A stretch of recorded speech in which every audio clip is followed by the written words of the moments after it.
നമ്മൾ ആദ്യം പ്ലാൻ ചെയ്തിരുന്ന ഡേറ്റ് അല്ലെങ്കിൽ എനിക്ക് തോന്നുന്നു ഇതാണ് ഇപ്പോഴാണ് കറക്റ്റ് ഡേറ്റ് ആയത്. അതൊരു ഞങ്ങളുടെ ഭാഗത്തുനിന്നുള്ളൊരു വിഷു കൈനീട്ടമായിട്ട് കരുതുക. നിങ്ങൾക്ക് എല്ലാവർക്കും ഈ സിനിമ ഇഷ്ടപ്പെടുമെന്ന് കരുതുന്നു. ഇത്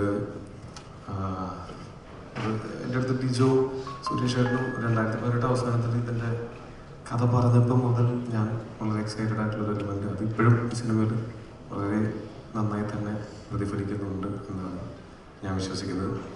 പക്ഷേ ഇപ്പോൾ ഒരു ദിവസം കൂടെ ഉള്ളൂ. അപ്പോൾ ഈ സിനിമ നാളെ റിലീസാവുകയാണ്. അപ്പോൾ ഞങ്ങളിതിനെ പറ്റിയിട്ട് എന്തൊക്കെ അവകാശവാദങ്ങൾ പറയുന്നു അതിനേക്കാളൊക്കെ ഉപരി ഒരു ദിവസം കൂടെ നാളെ വൈകുന്നേരം ഈ സമയത്ത് നിങ്ങൾ പലരും ഈ സിനിമ കണ്ടിട്ടുണ്ടോ അപ്പോൾ നിങ്ങൾക്ക് നേരിട്ട് അറിയാനും പറ്റുമായിരിക്കും. അപ്പോൾ ഞങ്ങൾ വളരെ പ്രതീക്ഷയോടെയും ആത്മാർത്ഥതയോടെയും തന്നെ ചെയ്തിട്ടുള്ളൊരു സിനിമയാണ്. നാളെ രാവിലെ മുതൽ അത് ഞങ്ങളുടെ മാത്രം സിനിമയല്ല, നിങ്ങളുടെയും കൂടെ സിനിമയാണ്.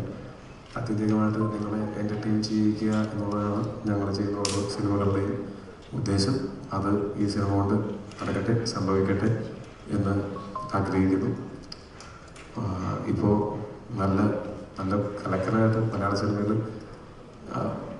നല്ല നല്ല വലിയ വലിയ ഹിറ്റുകൾ അത് എന്താ പറയുക, നമുക്കതിനകത്ത് ഈ പറഞ്ഞ പോലെ വരുന്നതിന് മുമ്പ് ഹൈപ്പോ ആൻറ്റിസിപ്പേഷനും ഇതിനേക്കാളൊക്കെ അപ്പുറത്തെ സിനിമയുടെ കണ്ടന്റ് കണ്ടിട്ടാണ് ആൾക്കാർ സിനിമകൾ വിജയിപ്പിക്കുന്നത്. അതാണ് ഒരു സിനിമാ വ്യവസായത്തിൻ്റെ ഏറ്റവും നല്ല ലക്ഷണം എന്ന് എനിക്ക് തോന്നുന്നു. അതങ്ങനെ തന്നെ തുടരട്ടെ, നല്ല സിനിമകൾ മാത്രം വിജയിക്കട്ടെ എപ്പോഴും എന്നാഗ്രഹിക്കുന്നു.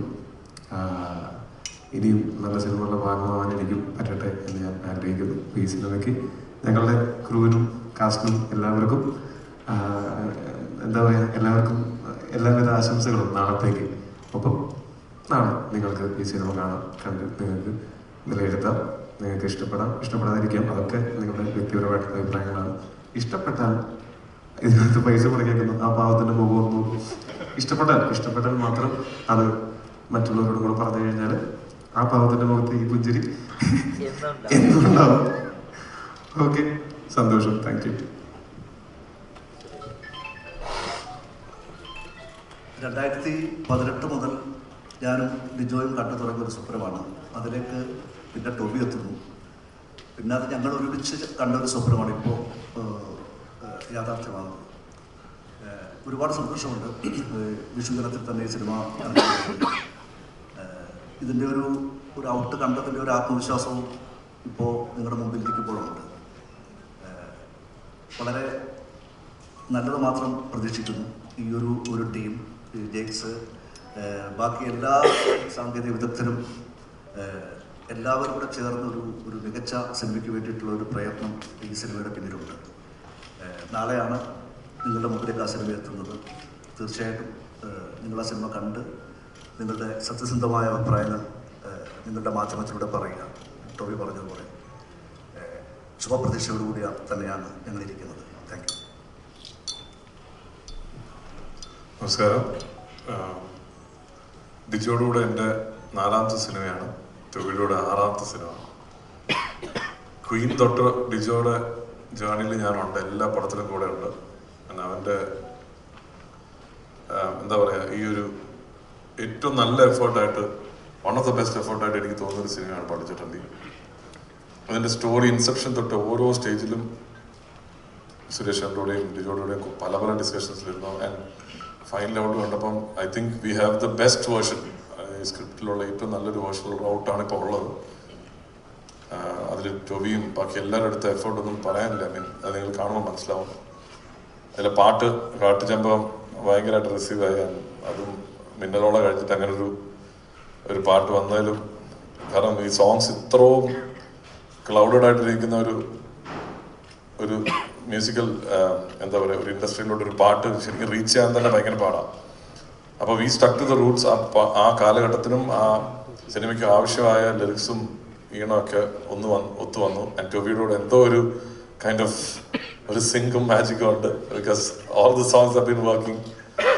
ആൻഡ് എന്താ പറയുക, എല്ലാവരെയും പോലെ ഞാനും വളരെ ആകാംക്ഷയോടെ കാത്തിരിക്കുന്നു. വിഷുവിന് നിങ്ങൾക്ക് എൻജോയ് ചെയ്യാൻ പറ്റുന്നൊരു സിനിമയായി മാറട്ടെ. Thank you.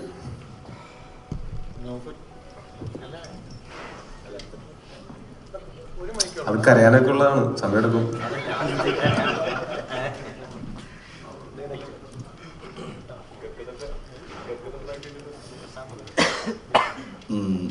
ഇതുവരെയും സംസാരിച്ചവരൊക്കെ ഈ സിനിമയുടെ ആദ്യത്തെ ചിന്ത മുതൽ നാളെ പ്രേക്ഷകരിലേക്ക് എത്തുന്ന അവസാനത്തെ വെർഷൻ വരെ അതിൻ്റെ കൂടെ സഞ്ചരിച്ചവരാണ്.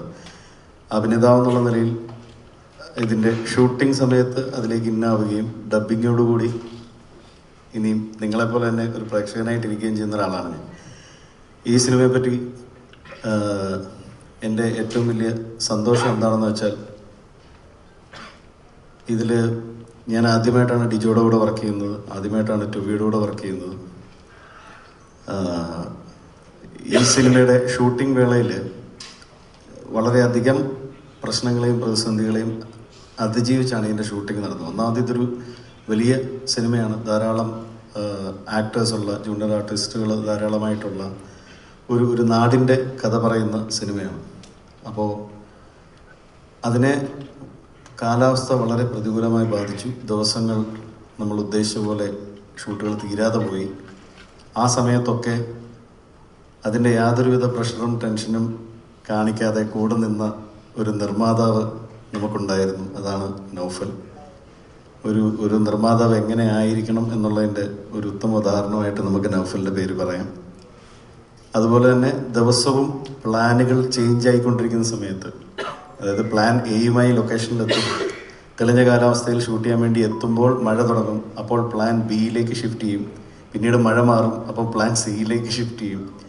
അങ്ങനെ പല വിധത്തിലുള്ള പ്ലാൻ ഷിഫ്റ്റുകൾ നടത്തി ഈ സിനിമ പൂർത്തീകരിച്ച ഡിജോ ഒരു വലിയ കയ്യടി അർഹിക്കുന്നുണ്ട്. ഇതിൻ്റെ ആദ്യത്തെ നമ്മൾ പ്രേക്ഷകൻ എന്നുള്ള നിലയിൽ ആദ്യമേ നമ്മളുടെ അടുക്കലേക്ക് എത്തുന്നത് ഇതിൻ്റെ മ്യൂസിക്കാണ്. ആ പാട്ട് തന്നെ സൂപ്പർ ഹിറ്റാക്കിയ ജെയ്ക്സും ഒരു വലിയ കയ്യടി അർഹിക്കുന്നുണ്ട്. ഇന്നത്തെ കാലഘട്ടത്തിൽ ഒരു ചരിത്രത്തിൻ്റെ നാൾവഴികളിലൂടെ നടന്നുപോയ ഒരു നായകൻ്റെ കഥ പ്രേക്ഷകരിലേക്ക് തൂലികയിലൂടെ എത്തിച്ച സുരേഷ് ഏട്ടനും ഒരു വലിയ കയ്യടി അർഹിക്കുന്നുണ്ട്. അങ്ങനെ ഇതിൻ്റെ ഭാഗമായി നിൽക്കുമ്പോൾ അഭിമാനത്തോടെയും ബഹുമാനത്തോടെയും മാത്രം നോക്കി കാണാൻ പറ്റുന്ന ഒരു സംഘം ആൾക്കാരുടെ ഒപ്പമാണ് ഞാനിവിടെ ഇരിക്കുന്നത്. ഒരു കാലഘട്ടത്തിൻ്റെ കഥയിൽ ഒരു വീരൻ്റെ, ഞാനിപ്പം ഒരു ഇൻ്റർവ്യൂവിൽ പറഞ്ഞു, അയാൾ ഒരു വീരനായിരുന്നു എന്ന് പറയുമ്പോൾ നമ്മൾ മുത്തശ്ശി കഥകളിലൂടെ കേൾക്കുന്ന കഥകളിലെ നായകന്മാരെ പറ്റി ഉണ്ടാവുന്ന നമുക്കൊരു സങ്കല്പങ്ങളുണ്ട്. ആ സങ്കല്പത്തിലേക്ക് സിനിമയിലെ ഒരു നായകൻ വളർന്നു വരണമെന്നുണ്ടെങ്കിൽ അദ്ദേഹം വളരെ വലിയൊരു എഫേർട്ട് അതിൻ്റെ പിന്നിലുണ്ട്. ആ എഫേർട്ട് വളരെ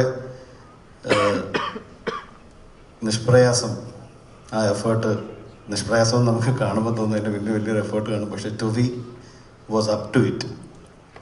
അത്ര മനോഹരമായിട്ടാണ് ആ കാലഘട്ടത്തിലെ ആ പരിപാടികളൊക്കെ ചെയ്ത്. ഇനിയും ഏതാനും മണിക്കൂറുകൾ മാത്രമേ ഉള്ളൂ നമുക്ക് തിയേറ്ററിൽ അത് കാണാൻ.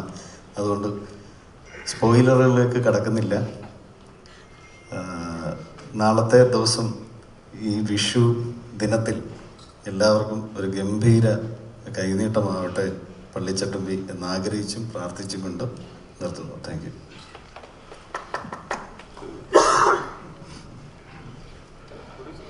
അതെ, ഇനിയിപ്പോൾ ലാസ്റ്റില്ല, എനിക്ക് തോന്നുന്നു ഞങ്ങളുടെ ഈ സിനിമയുടെ കൊച്ചു മുതലാളി, അതായത് പ്രൊഡ്യൂസർ എന്ന് പറയുന്ന വേൾഡ് വൈഡ് ഫിലിംസ് ആണ്. എനിക്കൊന്ന് 2 വർഷം മുന്നേ ഞങ്ങൾ സംസാരിച്ച് തുടങ്ങിയതാണ് പള്ളിച്ചട്ടമ്പിയിലേക്ക് ഞങ്ങൾ വരുന്നത്. അപ്പോൾ ബ്രിജേഷ് ഉണ്ടായിരുന്നു, നൗഫലുണ്ടായിരുന്നു.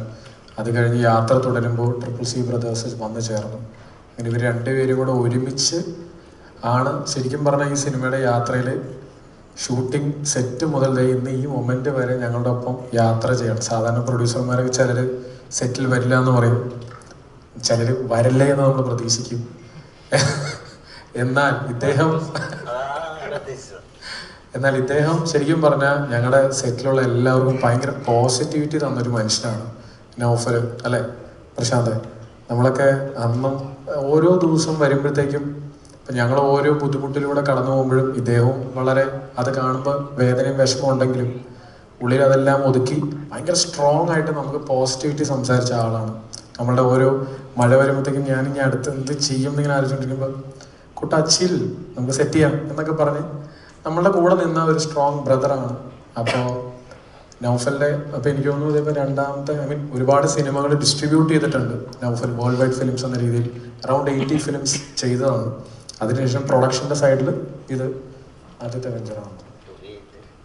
ടൊവിയായിട്ട് മരണമാസം ഇതിനു മുന്നേ ചെയ്തിരുന്നു. അതിനുശേഷം നമ്മുടെ സിനിമ ആണ് വരുന്നത്. സോ സ്വാഗതം മലയാളം ഫിലിം ഇൻഡസ്ട്രിയിലേക്ക് വന്ന് നമ്മളെ ഉഷാറാക്കി തന്ന പള്ളിച്ചട്ടമ്പി ഇതുവരെ എത്തിച്ചു തന്നതിന് ഒരുപാട് സന്തോഷം. പ്ലീസ് 2 വാക്ക്.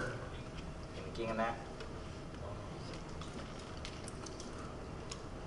ഭയങ്കരമായിട്ട് സംസാരിക്കാനൊന്നും അറിയില്ല, പക്ഷേ ഒരു അനുഭവം തന്നെയായിരുന്നു. ഒരു ഡിസ്ട്രിബ്യൂട്ടർ എന്നുള്ള രീതിയിൽ സിനിമയെ ഭയങ്കരമായി സ്നേഹിക്കുന്നതാണ് ഞാനും എൻ്റെ പാർട്ട്ണറും നമ്മുടെ കോ പ്രൊഡ്യൂസേഴ്സും എല്ലാവരും. അപ്പം ആദ്യം ഇങ്ങനെ ഇത്രയും വലിയൊരു സിനിമ നമ്മുടെ കമ്പനീനെ ഏൽപ്പിക്കാൻ ഡിജോ കാണിച്ച മറ്റേ ധൈര്യം, അതിനെ ഞാൻ അപ്രിഷിയേറ്റ് ചെയ്യുന്നു. ഇല്ല പക്ഷെ നല്ലൊരു അനുഭവമായിരുന്നു. ഒരുപാട് ആൾക്കാരോട് നന്ദി പറയാനാണ് ഞാൻ ഈ അവസരം ഉപയോഗിക്കാൻ ആഗ്രഹിക്കുന്നത്. 2000-ഓളം സപ്പോർട്ടീവ് ആർട്ടിസ്റ്റുകൾ നമ്മുടെ സിനിമയിൽ അഭിനയിച്ചിട്ടുണ്ട്.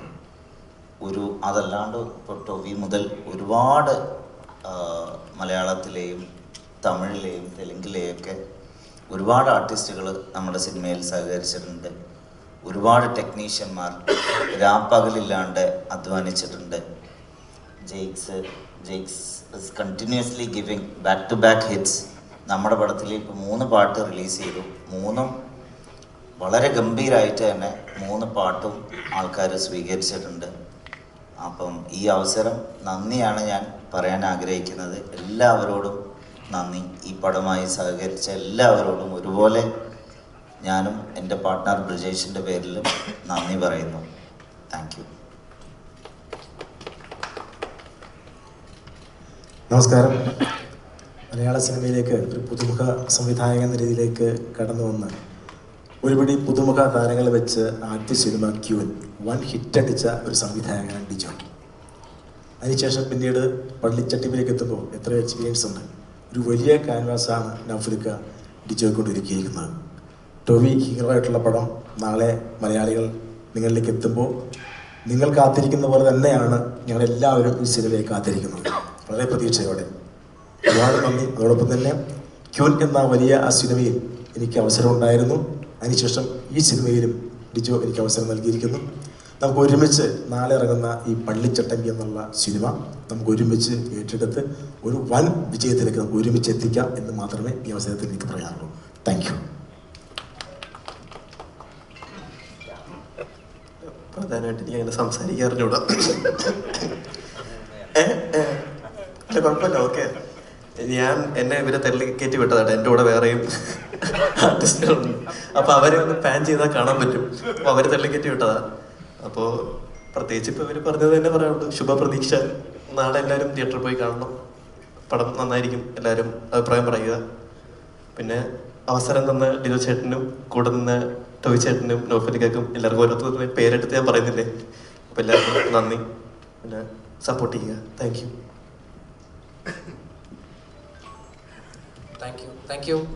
ഇന്ന് ആക്ച്വലി ഇവിടെ നമ്മുടെ കൂടെ ഉണ്ടാകുന്ന ടെക്നിക്കൽ ടീം എന്ന് പറഞ്ഞാൽ പ്രത്യേകിച്ച് എടുത്തു പറയുന്നത് നമ്മുടെ സിനിമാറ്റോഗ്രാഫർ ടിജോ ടോമി.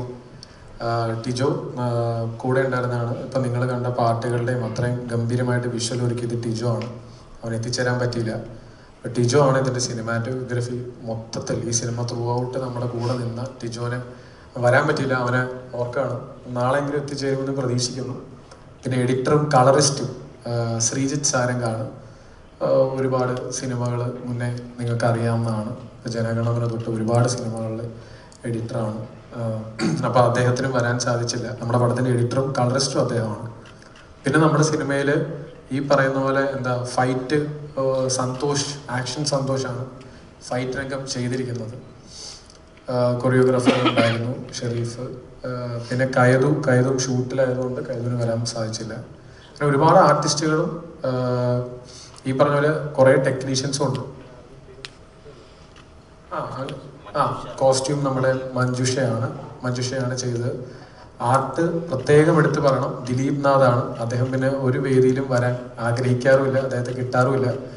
അപ്പോൾ അദ്ദേഹം ആണ് നമ്മുടെ സിനിമയുടെ ആർട്ട് മൊത്തത്തിൽ പ്രോജക്റ്റ് ഡിസൈനറായിട്ട് വർക്ക് ചെയ്തു. പിന്നെ മേക്കപ്പ് റഷീദൊക്കെയാണ്. അപ്പോൾ അങ്ങനെ ഒരുപാട് നല്ല ടെക്നീഷ്യൻസും എല്ലാം നിങ്ങൾക്ക് വേണ്ടി നമ്മുടെ ഈ സിനിമയിൽ ഒരുപാട് നന്നായിട്ട് പ്രവർത്തിച്ചിട്ടുണ്ട്. നാളെ ഇനിയിപ്പോൾ അധികം സമയമില്ല, മണിക്കൂറുകൾ മാത്രം പള്ളിച്ചട്ടം നിങ്ങളുടെ മുമ്പിലാണ്. അപ്പോൾ നിങ്ങൾ കാണും, എൻജോയ് ചെയ്യുക നാളെ. Yes, thank you all. So ഇനി നമുക്ക് ചെറിയൊരു ക്വസ്റ്റ്യൻ സെഷൻ വെക്കാം. ഞാൻ നേരത്തെ പറഞ്ഞ പോലെ തന്നെ ഔട്ട് ഓഫ് ദ ബോക്സ് ശ്രദ്ധിക്കുമെന്ന് വിശ്വസിക്കുന്നു. Thank you.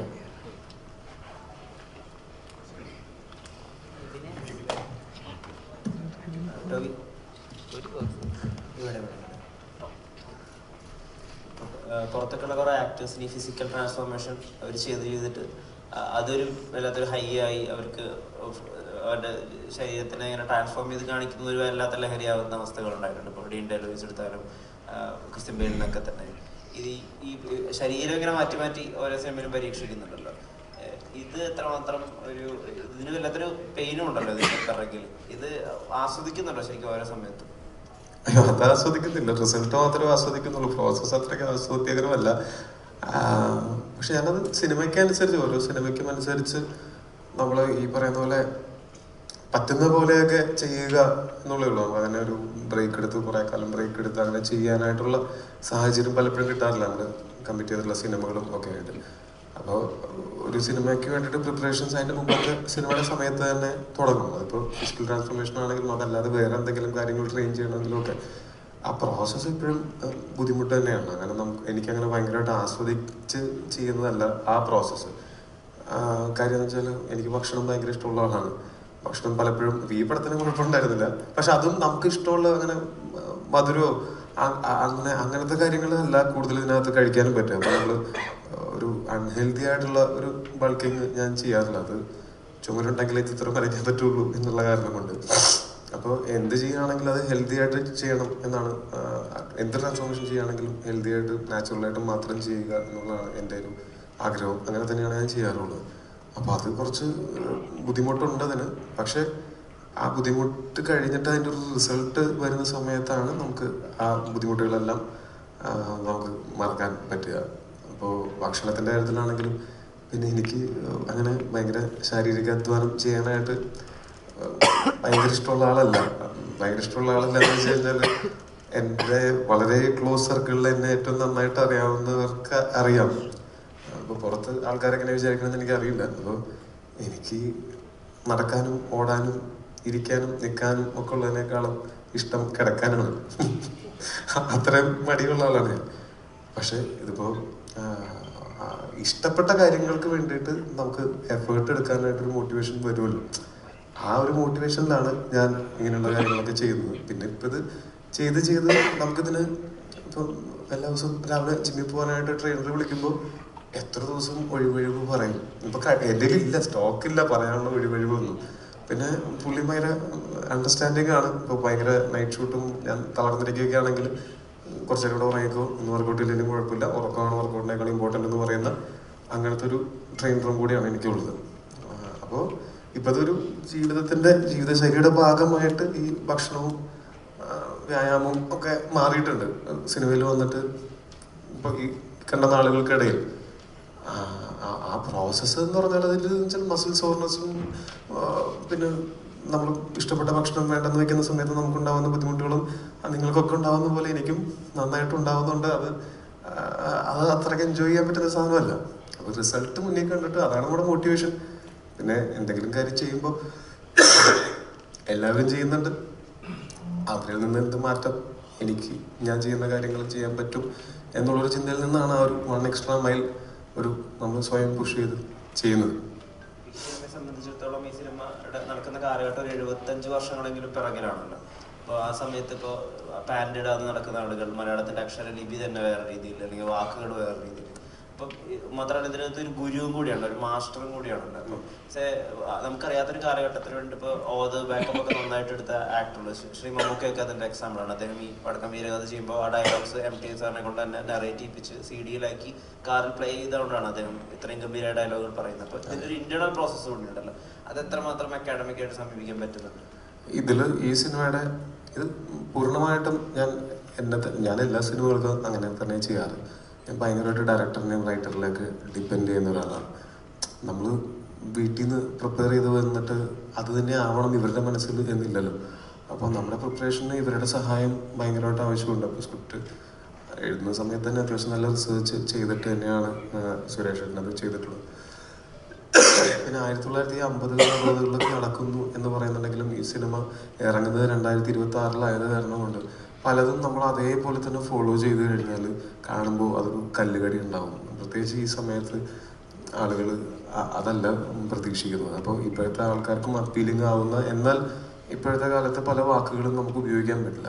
അപ്പോൾ അങ്ങനെ ഡയലോഗ് വരുമ്പോൾ എന്തെങ്കിലും സംശയം തോന്നിയാൽ തന്നെ ഉടനെ തന്നെ സുരേഷിൻ്റെ അടുത്താണ്. കാര്യം കൂട്ടത്തിൽ പ്രായമുള്ള ആൾ പുള്ളി ആയത് കാരണം കൊണ്ട് ഇങ്ങനെ പഴയ വാക്കുകളെ പറ്റി ഞങ്ങളെക്കാൾ ധാരണ അദ്ദേഹത്തിന് ഉണ്ടാകും എന്നുള്ളതുകൊണ്ടും മാത്രമല്ല പുള്ളി നല്ല വായനയും റിസർച്ചും ഒക്കെ ചെയ്തിട്ടുള്ള ആളാണ് എന്നുള്ളത് കൊണ്ടും അങ്ങനെയുള്ള വാക്കുകൾ പരമാവധി വരാതിരിക്കാനായിട്ട് നമ്മൾ ശ്രമിച്ചിട്ടുണ്ട്. എന്നാൽ നമ്മൾ ഈ 50s തന്നെ സംസാര രീതി നമ്മൾ ഇതിൽ ഉപയോഗിക്കാൻ ശ്രമിച്ചാൽ എന്തുണ്ടാവുമെന്ന് വെച്ചാൽ നമുക്ക് ഈ 75 വർഷത്തിൻ്റെ മാറ്റം എന്ന് പറഞ്ഞാൽ അതിഭയങ്കരമായിട്ടുള്ളൊരു മാറ്റമാണ്. ഭയങ്കരമായിട്ട് നാടകീയമായിട്ടൊക്കെ തോന്നിയേക്കാം ആ വാക്കുകൾ തന്നെ. ഇപ്പോൾ എനിക്ക് ഒരു പഴയ പുസ്തകത്തിൽ ഞാൻ വായിച്ചാൽ നമ്മളിപ്പോൾ വളരെയധികം എന്ന് പറയുന്നത് പണ്ട് വളരെ ധാരാളം എന്ന് പറയുന്നൊരു യൂസേജ് ഉണ്ടായിരുന്നു. അപ്പോൾ ആ യൂസേജ് ഇപ്പോൾ വരുന്ന സമയത്ത് ചിലപ്പോൾ പെട്ടെന്നൊന്നും, അപ്പോൾ ഇപ്പോഴത്തെ ആൾക്കാർക്കും അപ്പീലിംഗ് ആവുന്ന, എന്നാൽ ഇപ്പോഴത്തെ ആളുകൾ സംസാരിക്കുന്ന പോലെ അല്ലാതെ അപ്പോഴത്തെ ആളുകൾ സംസാരിക്കുന്നത് എന്ന് എല്ലാവർക്കും ഫീൽ ചെയ്യാവുന്ന രീതിയിൽ ചെയ്യുക എന്നുള്ളത് മാത്രമേ നമുക്ക് ചെയ്യാൻ പറ്റുള്ളൂ. അപ്പോൾ അങ്ങനെയുള്ളൊരു എഫേർട്ട് തീർച്ചയായിട്ടും ഇവരുടെ ഭാഗത്ത് നിന്ന് ഓൾറെഡി ഉണ്ടായിട്ടുണ്ട്. സിനിമ ഷൂട്ട് ചെയ്യുന്ന സമയത്തും ത്രൂ ഔട്ട് എന്തെങ്കിലും ഡയലോഗിൽ മാറ്റം വന്നാലും അപ്പോഴും നമ്മൾ അതിനകത്തുള്ള ഓരോ വാക്കും പുതിയ വാക്കുകളാവാതിരിക്കാനായിട്ട് ശ്രമിച്ചിട്ടുണ്ട്. പിന്നെ ഞാൻ പറഞ്ഞ പോലെ സിനിമയുടെ ഷൂട്ടിനെ തുടങ്ങുന്ന ഒരു 3-4 ദിവസം മുമ്പ് തന്നെ ഞാൻ അവിടെ തൊടുപുഴയിൽ ചെന്നു. ഞാൻ അവിടെ ഒരു വീടെടുത്തിട്ടാണ് ഞാൻ എപ്പോഴും താമസിക്കുക. അപ്പോൾ എൻ്റെ കൂടെയുള്ള എൻ്റെ സ്റ്റാഫും എല്ലാവരും ഞങ്ങൾ ഒരുമിച്ചാണ് താമസിക്കുക, ഒരു ബോയ്സ് ഹോസ്റ്റൽ പോലെ. അപ്പോൾ ആ ബോയ്സ് ഹോസ്റ്റലിലേക്ക് എല്ലാ ദിവസവും വൈകുന്നേരം ഡിജോയും വരും. എന്നിട്ട് ഞങ്ങളിങ്ങനെ സ്ക്രിപ്റ്റ് വായിച്ചിരുന്ന് അപ്പോൾ എനിക്കും ഡിജോയിൽ നിന്ന് വേണം ഒരു ക്ലാരിറ്റി കിട്ടാനായിട്ട്. എങ്ങനെയാണ് ഡിജോ ഞാനിത് പ്ലേ ചെയ്യണം എന്ന് ആഗ്രഹിക്കുന്നത്, ഞാൻ എങ്ങനെയാണ് ചെയ്യാൻ പോകുന്നത് എന്ന് പറയുന്നതിനേക്കാൾ എന്താണ് ഡിജോയ്ക്ക് വേണ്ടതെന്ന് ചോദിച്ച് മനസ്സിലാക്കി ഞങ്ങൾ രണ്ടുപേരും മാത്രമുള്ളൊരു സ്പേസ് ആയത് കാരണം കൊണ്ട് എനിക്ക് അഭിനയിച്ച് കാണിക്കാം. അങ്ങനെ ഞങ്ങൾ റൂമിൽ നിലത്തൊക്കെ ഇരുന്നിട്ടാണ് നമ്മൾ, അല്ലാതെ നമ്മൾ മൊത്തം ഈ സിനിമയുടെ സെറ്റപ്പിൽ അഭിനയിക്കുന്നതെന്നല്ല പറയണത്. ഇരുന്ന് ഡയലോഗിന്റെ മോഡുലേഷനും ഒക്കെ ഞങ്ങൾ ചർച്ച ചെയ്ത് അത് വേണ്ട ഇത് മതി എന്നൊക്കെ പറഞ്ഞ് തീരുമാനിച്ചിട്ടാണ് നമ്മൾ ഇപ്പോൾ ഉള്ള ഒരു ഇതിലേക്ക് വന്നിരിക്കുന്നത്. പിന്നെ ഈ സിനിമയുടെ ഷൂട്ടിന്റെ സമയത്താണെങ്കിലും എനിക്ക് ചെയ്യാവുന്നത്, ഞാൻ ഈ പടത്തിൽ അഭിനയിക്കുന്ന ഒരു നടൻ മാത്രമാണ്. അപ്പോൾ എനിക്കെന്താ വെച്ചാൽ ഞാൻ ഇവരുടെ ഒരു ടൂളാണ്. ആ ടൂളായിട്ട് ഏറ്റവും ആത്മാർത്ഥമായിട്ട് എന്നെ കൊണ്ട് കഴിയുന്ന പോലെ പ്രവർത്തിക്കുക, ഒപ്പം എൻ്റെ മനോധർമ്മം കൂടെ സ്വാഭാവികമായിട്ടും അഭിനയത്തിൻ്റെ വേണ്ടി ഉപയോഗിക്കുക എന്നുള്ളതാണ്. അപ്പോൾ അങ്ങനെ ഞാൻ എന്നെ തന്നെ സറണ്ടർ ചെയ്ത ഒരു 4-5 മാസം അല്ലേ, 5 മാസത്തോളം നമ്മൾ അവിടെ തന്നെ തൊടുപുഴയിലെ എല്ലാവരും ഒരുമിച്ചുണ്ടാവും. എല്ലാ ദിവസവും വൈകുന്നേരങ്ങളിൽ നമ്മൾ ചിലപ്പോൾ നമ്മളുടേതായിട്ടുള്ള സംസാരങ്ങളിലേക്ക് ഇടയ്ക്ക് തന്നെ നമ്മൾ നാളത്തെ സീനപ്പോൾ ഇങ്ങനെ ആയിരിക്കില്ല അങ്ങനെ ആയിരിക്കില്ല, അങ്ങനത്തെ ഒരു നമ്മുടെ കോൺവെർസേഷൻ്റെ ഭാഗമായിട്ട് അങ്ങനെയും നടക്കും. ഇതെല്ലാം ഈ ക്യാമറയുടെ മുന്നിൽ വന്ന് നിൽക്കുന്ന സമയത്ത് നമുക്ക് വളരെ ഹെൽപ്ഫുൾ ആവും. ഒന്ന് പ്രിപ്പയർ ചെയ്ത് പോയി കഴിഞ്ഞാൽ അതിൻ്റെ മുകളിൽ നമുക്ക് നമ്മുടെ സ്പോണ്ടേനിറ്റി ഉപയോഗിക്കാം, ഇംപ്രവൈസേഷൻസ് ചെയ്യാം. അങ്ങനെയുള്ളൊരു സ്പേസ് അവിടെ ഉണ്ടായിരുന്നു. അപ്പോൾ ഞാൻ നന്നായിട്ടുണ്ടെങ്കിലും മോശമായിട്ടുണ്ടെങ്കിലും അതിൻ്റെ എല്ലാ ക്രെഡിറ്റും ഇവർക്ക് രണ്ടാൾക്കുമാണ്. അതുപോലെ സിനിമയും നന്നായിട്ടുണ്ടെങ്കിലും മോശമായിട്ടുണ്ടെങ്കിലും അത് ഇവർക്ക് രണ്ടുപേർക്കുമാണ് അതിൻ്റെ ക്രെഡിറ്റ്. നമ്മളൊക്കെ അതിനകത്ത് ടൂൾസ് മാത്രമാണ്. നന്നായിട്ടുണ്ട്, പേടിക്കണ്ട. പള്ളിച്ചട്ടമ്പി എന്ന് പേര് പറഞ്ഞ നാടൻ മാസ് സിനിമകളുടെ പേര് പോലെയാണ് തോന്നുന്നത്. അപ്പോൾ ടോവിനോ എന്ന താരത്തെ എത്രത്തോളം ഇതിൽ യൂസ് ചെയ്തിട്ടുണ്ട്, അതായത് എത്ര ഫൈറ്റ്, പഞ്ച് ഡയലോഗ്, ആ രീതിയിലാണ് ടോവിനോയെ പ്രസന്റ് ചെയ്തിട്ടുള്ളത്? അല്ല, ഈ പള്ളിച്ചട്ടമ്പി എന്ന പേര് ഇപ്പം ഈ പറഞ്ഞ നാടൻ മാസ് എന്ന് നിങ്ങൾക്ക് തോന്നുമെങ്കിലും ഇതൊരു കാലഘട്ടത്തിൻ്റെ സിനിമയാണ്, ഒരു നാടിൻ്റെ സിനിമയാണ്. 1950 തൊട്ട് 60കളിൽ വരുന്നൊരു ആ ഒരു പശ്ചാത്തലം മുന്നിൽ നിർത്തിയിട്ടാണ് നമ്മൾ സിനിമ മൊത്തം സെറ്റ് ചെയ്തിരിക്കുന്നത്. ആ ബാക്ക് ഡ്രോപ്പ് ഭയങ്കര ഇമ്പോർട്ടൻ്റ് ആണ്. അപ്പം ഇനി ആ നാടും ആ നാട്ടിലെ നായകൻ്റെ കഥയാണ് പള്ളിച്ചട്ടം. ആ പേര് എങ്ങനെ വന്നു ചേർന്നു, ഇതെല്ലാം ആക്ച്വലി സിനിമയുടെ ഭാഗമാണ്. ചട്ടമ്പി എന്ന് പറയുന്നത് നമ്മൾ കേട്ടിട്ടുണ്ടാകും, പക്ഷെ പള്ളിച്ചട്ടമ്പി അതെന്തിന്, എങ്ങനെ, അതാണ് ആക്ച്വലി ഈ സിനിമയുടെ ഓവറോൾ ഒരു ഡ്രൈവ്.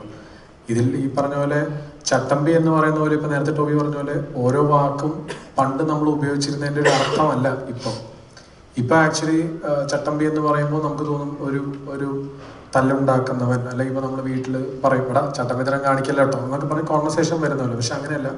പണ്ട് ചട്ടമ്പി എന്ന് പറഞ്ഞാൽ അതിന് ടോട്ടലി വേറൊരു ഡൈമെൻഷനായിരുന്നു ആ വാക്കിൻ്റെ അർത്ഥത്തിന് പോലും. അതായത് ചട്ടങ്ങൾ അറിയാവുന്നവൻ അല്ലെങ്കിൽ ആ ഒരു മാസ്റ്റർ എന്നൊക്കെ നേരത്തെ പറഞ്ഞ പോലത്തെ ഒരു രീതിയിലാണ് ആ ക്യാരക്ടർ ഡിപ്പിക്റ്റ് ചെയ്തത്. അപ്പോൾ ഒരു നാടിൻ്റെ നായകനായിട്ട് പോർട്രേ ചെയ്യാൻ പറ്റുന്ന ഒരാളെയാണ് നമ്മൾ കൊണ്ടുവരുന്നത്. പിന്നെ ഈ സിനിമയ്ക്ക് വേണ്ട മാസ് എലിമെന്റുകൾ എന്ന് പറഞ്ഞാൽ ഡയലോഗുകളാണെങ്കിലും ഫൈറ്റുകളാണെങ്കിലും എല്ലാം, ഈ പറഞ്ഞ ഫാമിലി ഇമോഷൻ ആണെങ്കിലും പാട്ടുകളാണെങ്കിലും എല്ലാം അളവിന് നമ്മൾ വെച്ചിട്ടുണ്ട്, ഒന്നും അധികമായിട്ട് വെച്ചിട്ടില്ല. കാര്യം ഈ സിനിമ തന്നെ ഏകദേശം 2.25 മണിക്കൂർ ആണ് നമ്മുടെ സിനിമയുടെ ലെങ്ത്തും. അപ്പോൾ നിങ്ങൾക്കറിയാം എല്ലാം കറക്റ്റ് അളവിനാണ് നമ്മൾ പ്ലേസ് ചെയ്തിരിക്കുന്നത്. ഫൈറ്റുണ്ട്, പാട്ടുണ്ട്, റൊമാൻസ് ഉണ്ട്, ഫാമിലി ഇമോഷൻസ് ഉണ്ട്, എല്ലാം തന്നെ ഉണ്ട്. അപ്പോൾ ബാക്കിയത് നിങ്ങളിനിപ്പോൾ മണിക്കൂർ മാത്രമല്ലേ ഉള്ളൂ, നേരെ വന്ന് കണ്ടിട്ട് പറഞ്ഞു. ട്രെയിലറിന്റെ അടിയിൽ വന്ന 2 കമന്റാണ്. മറവത്തൂർ കനവിലെ മമ്മൂക്കയുടെ കഥാപാത്രത്തിന്റെ ലുക്കിൽ സാമ്യം വരുന്ന രീതിയിൽ അത് കണ്ടിട്ടുണ്ടായിരുന്നു. അതിനെന്തോടെ എന്താ പറയാനുള്ളത്? റെഫറൻസ് എന്തെങ്കിലും ഉണ്ടായിരുന്നോ? അതായത് മമ്മൂക്കനായിട്ടല്ല വേറെ ഏതെങ്കിലും കഥാപാത്രത്തിന്റെ?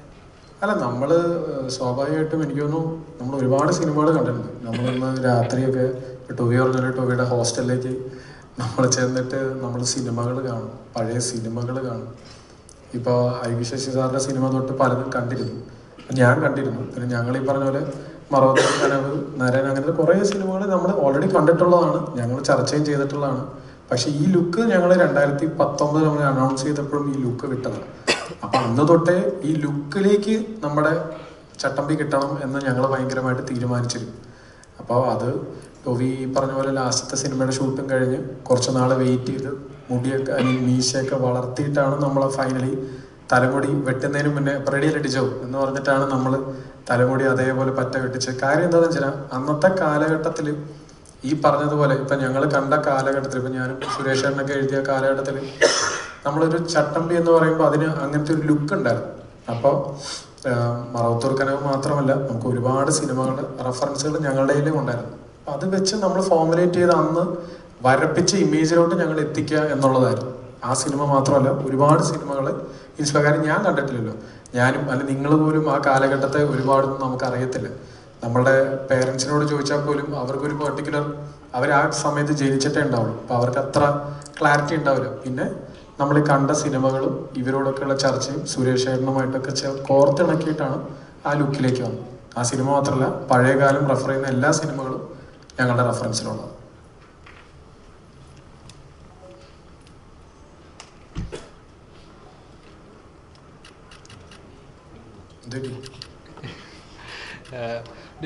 നോർമലി ഒരു സിനിമ ഇപ്പോൾ നമ്മളൊരു കഥ എഴുതുമ്പോൾ നമ്മുടെ ഒരു എന്താ പറയുക, നമ്മുടെ ഇമാജിനേഷൻ ആ കഥാപാത്രം നയിക്കുന്ന വഴിയിലൂടെയായിരിക്കും നമ്മൾ പോകുന്നത്. അത് നമുക്ക് പല കാര്യങ്ങൾ പറയണമെന്ന് വിചാരിക്കും, പല എഴുത്തിൽ ഏറ്റവും ഫൈനലൈസ് ചെയ്യുമ്പോൾ പല മാറ്റങ്ങൾ വരുത്തേക്കാം. പക്ഷേ ഇന്നത്തെ ഒരു സൊസൈറ്റി ജീവിക്കുന്ന സമയത്ത് പല ക്രൈറ്റീരിയസ് ശ്രദ്ധിക്കേണ്ടി വരും. അപ്പോൾ ഇതിപ്പോൾ വിൻറ്റേജ് സ്റ്റോറി ആണെങ്കിലും ശരി, കറണ്ട്ലി ഉള്ള സ്റ്റോറിയാണ് ശരി. അപ്പോൾ പള്ളിച്ചട്ടമ്പിക്കൽ ശരിക്കും അങ്ങനെ കുറച്ച് ഇഷ്യൂസ് കേട്ടിരുന്നു.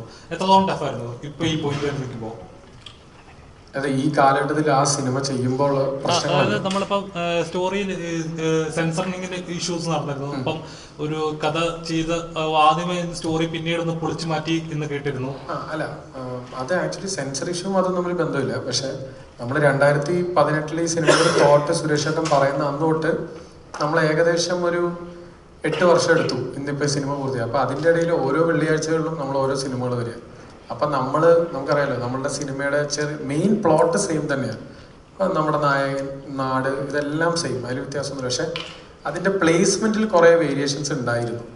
അത് ഈ പറഞ്ഞ പോലെ ഓരോ വർഷം കൂടുമ്പോൾ ചില ഒരു 2-3 വേരിയേഷൻസ് ഞാനും സുരേഷ് ചേട്ടനും മാറ്റി ഞങ്ങൾ ഏകദേശം ഒരു 3 ഡ്രാഫ്റ്റോളം ആക്കിയിട്ടാണ് നമ്മുടെ ഫൈനൽ ഒരു പൊസിഷനിലേക്ക് വരുന്നത്.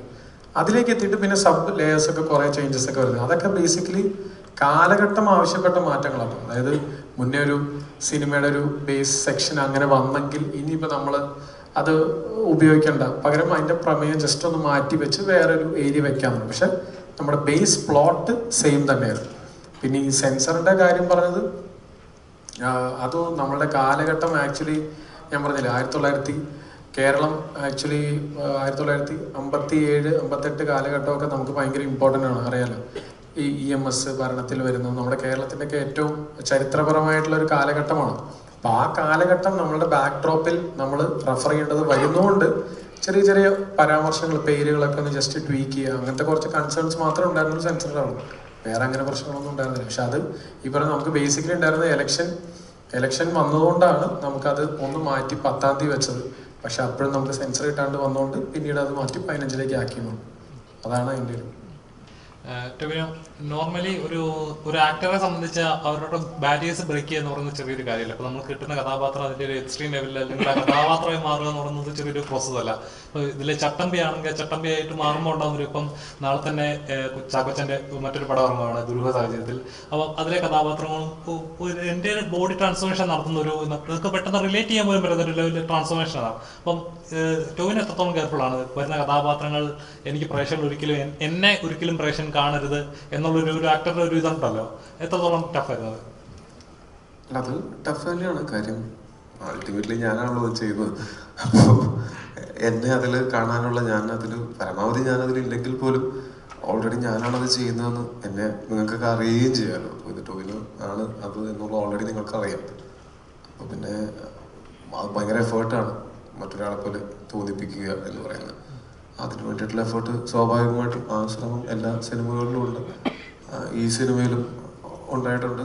അതിൽ ആ എഫേർട്ടിന് നമ്മളെ ഹെൽപ്പ് ചെയ്യുന്നത് ഞാൻ നേരത്തെ പറഞ്ഞ പോലെ ഞാൻ ഭയങ്കരമായിട്ട് എന്നെ തന്നെ ഡയറക്ടർക്ക് സറണ്ടർ ചെയ്തിട്ട് ഞാൻ ഭയങ്കരമായിട്ട് ഡയറക്ടറിനെ ഡിപ്പെൻഡൻ്റ് ആയിട്ട് നിൽക്കുന്ന ഒരാളാണ്. അപ്പോൾ ഇത് ഞാൻ ഒറ്റയ്ക്ക് അല്ല ഇത് രൂപപ്പെടുത്തുന്നത് ക്യാരക്ടറിനെ. അപ്പോൾ രൂപപ്പെടുത്തുന്നതിന് മറ്റൊരാളുടെയും കൂടെ സഹായം വരുന്ന സമയത്ത് എൻ്റെ ബുദ്ധിയിലും എൻ്റെ ചിന്തയിലും ഞാൻ സൃഷ്ടിക്കുന്ന ഒരു കഥാപാത്രത്തിനേക്കാളും ഇതിൻ്റെ ആക്ച്വൽ സൃഷ്ടാക്കളായിട്ടുള്ള ഇതിൻ്റെ റൈറ്ററും സംവിധായകനും കൂടി എനിക്ക് ഇൻപുട്സ് തരുന്ന സമയത്ത് എൻ്റെ ആ ശ്രമത്തിന് കുറച്ചും കൂടെ സഹായകമാണ്. അത് ആണ് ഞാൻ പരമാവധി ശ്രദ്ധിക്കുന്ന ഒരു കാര്യം.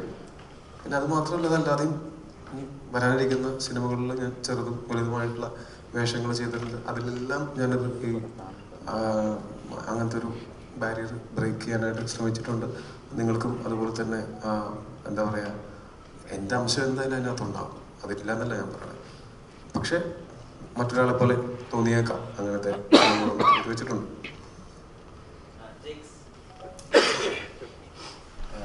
ജെയ്ക്സിന്റെ വർക്കിൽ വളരെ പ്രിസൈസ് ആയിട്ട് വളരെ ഡീറ്റെയിൽ ആയിട്ട് കണ്ടിട്ടുള്ളത് ഓരോ ഒരു പ്രധാനപ്പെട്ട അതിലത്തെ ഒരു കഥാപാത്രമാണ് നായക കഥാപാത്രത്തിന് കൊടുക്കുന്ന തീം മ്യൂസിക്കിനുള്ള ബാക്കിങ്ങിന് പലപ്പോഴും മെറ്റഫറുകളൊക്കെ ഉപയോഗിക്കാറുണ്ട്. ഇപ്പോൾ സൂര്യ സാറ്റർഡേയിൽ ഈ നരകാസുരൻ്റെയും കൃഷ്ണൻ്റെയും കാര്യം എടുത്ത് പറയുന്നത്, അല്ലെങ്കിൽ തുടരുവിൽ ഒരു ഒറ്റയാനെ എടുത്ത് കാണിക്കുന്നത്. അപ്പം അങ്ങനെയുള്ള മെറ്റഫറുകളും കൂടി പ്ലേസ് ചെയ്യുമ്പോൾ ആളുകൾക്ക് ഭയങ്കര ഇമ്പാക്ട്ഫുൾ ആണ് അതിൻ്റെ തീം മ്യൂസിക്. അപ്പം പള്ളിച്ചട്ടമ്പി എന്നുള്ള പേരിൽ തന്നെ അതിനുള്ള അങ്ങനെ ഒരു സ്കോപ്പ് ഉണ്ടല്ലോ, ഒരു ലാർജർ ദാൻ ലൈഫ് ക്യാരക്ടർ, ഒരുപാട് ഫൈറ്റ് ഒക്കെ ചെയ്യുന്ന ആളുകൾക്ക് ഒരു വീരാരാധന ഉണ്ടാവുന്ന ഒരു മനുഷ്യൻ, അങ്ങനെ ഒരു ഇമേജ് കൂടി ഉണ്ടല്ലോ. അപ്പൊ പള്ളിച്ചട്ടമ്പിൽ എന്താ ഒരു തീമായിട്ട് ഒരു മെറ്റഫറായിട്ട് ഉപയോഗിച്ചിട്ടുള്ള ഇൻ ടേംസ് ഓഫ് മ്യൂസിക്?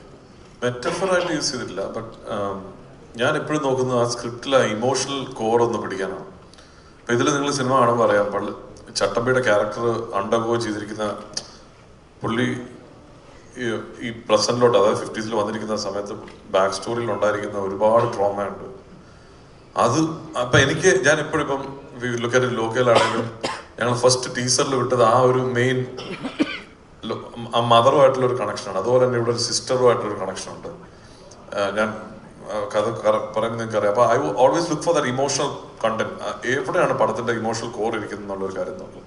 പിന്നെ അതിനെ ഞാൻ കുറെ നാള് ട്രൈ ഔട്ട്, എങ്ങനെ പോവാം, വോയിസ് വെച്ച് പോകണോ, ഓർക്കസ്ട്രലായിട്ട് പോകണോ, ഇതിപ്പോ ഒരു കാലഘട്ടം ഉണ്ട്, എന്നാൽ ഒരുപാട് ഡേറ്റഡ് ആവാനും പാടില്ല, കുറച്ച് ന്യൂ ഏജ് ആയിട്ട് സൗണ്ട് ചെയ്യണം, നല്ല തിയേറ്ററിക്കൽ എക്സ്പീരിയൻസ് കൊടുക്കാൻ പറ്റില്ല. സോ ഒരു മിഡിൽ ഗ്രൗണ്ട് ഹൈബ്രിഡ് എന്ന് പറയും. We chose some orchestral, some electronic elements, പിന്നെ വോയിസ് യൂസ് ചെയ്തു എങ്ങനെ ചട്ടമ്പിനെ നമുക്ക് വിവരിക്കാന്നുള്ളത് ഒരു ലിറിക്കൽ, ഒരിത്തിരി ക്രിസ്ത്യൻ കോണ്ടെക്സ്റ്റുകൾ അതിൽ കൊണ്ടുവന്ന്.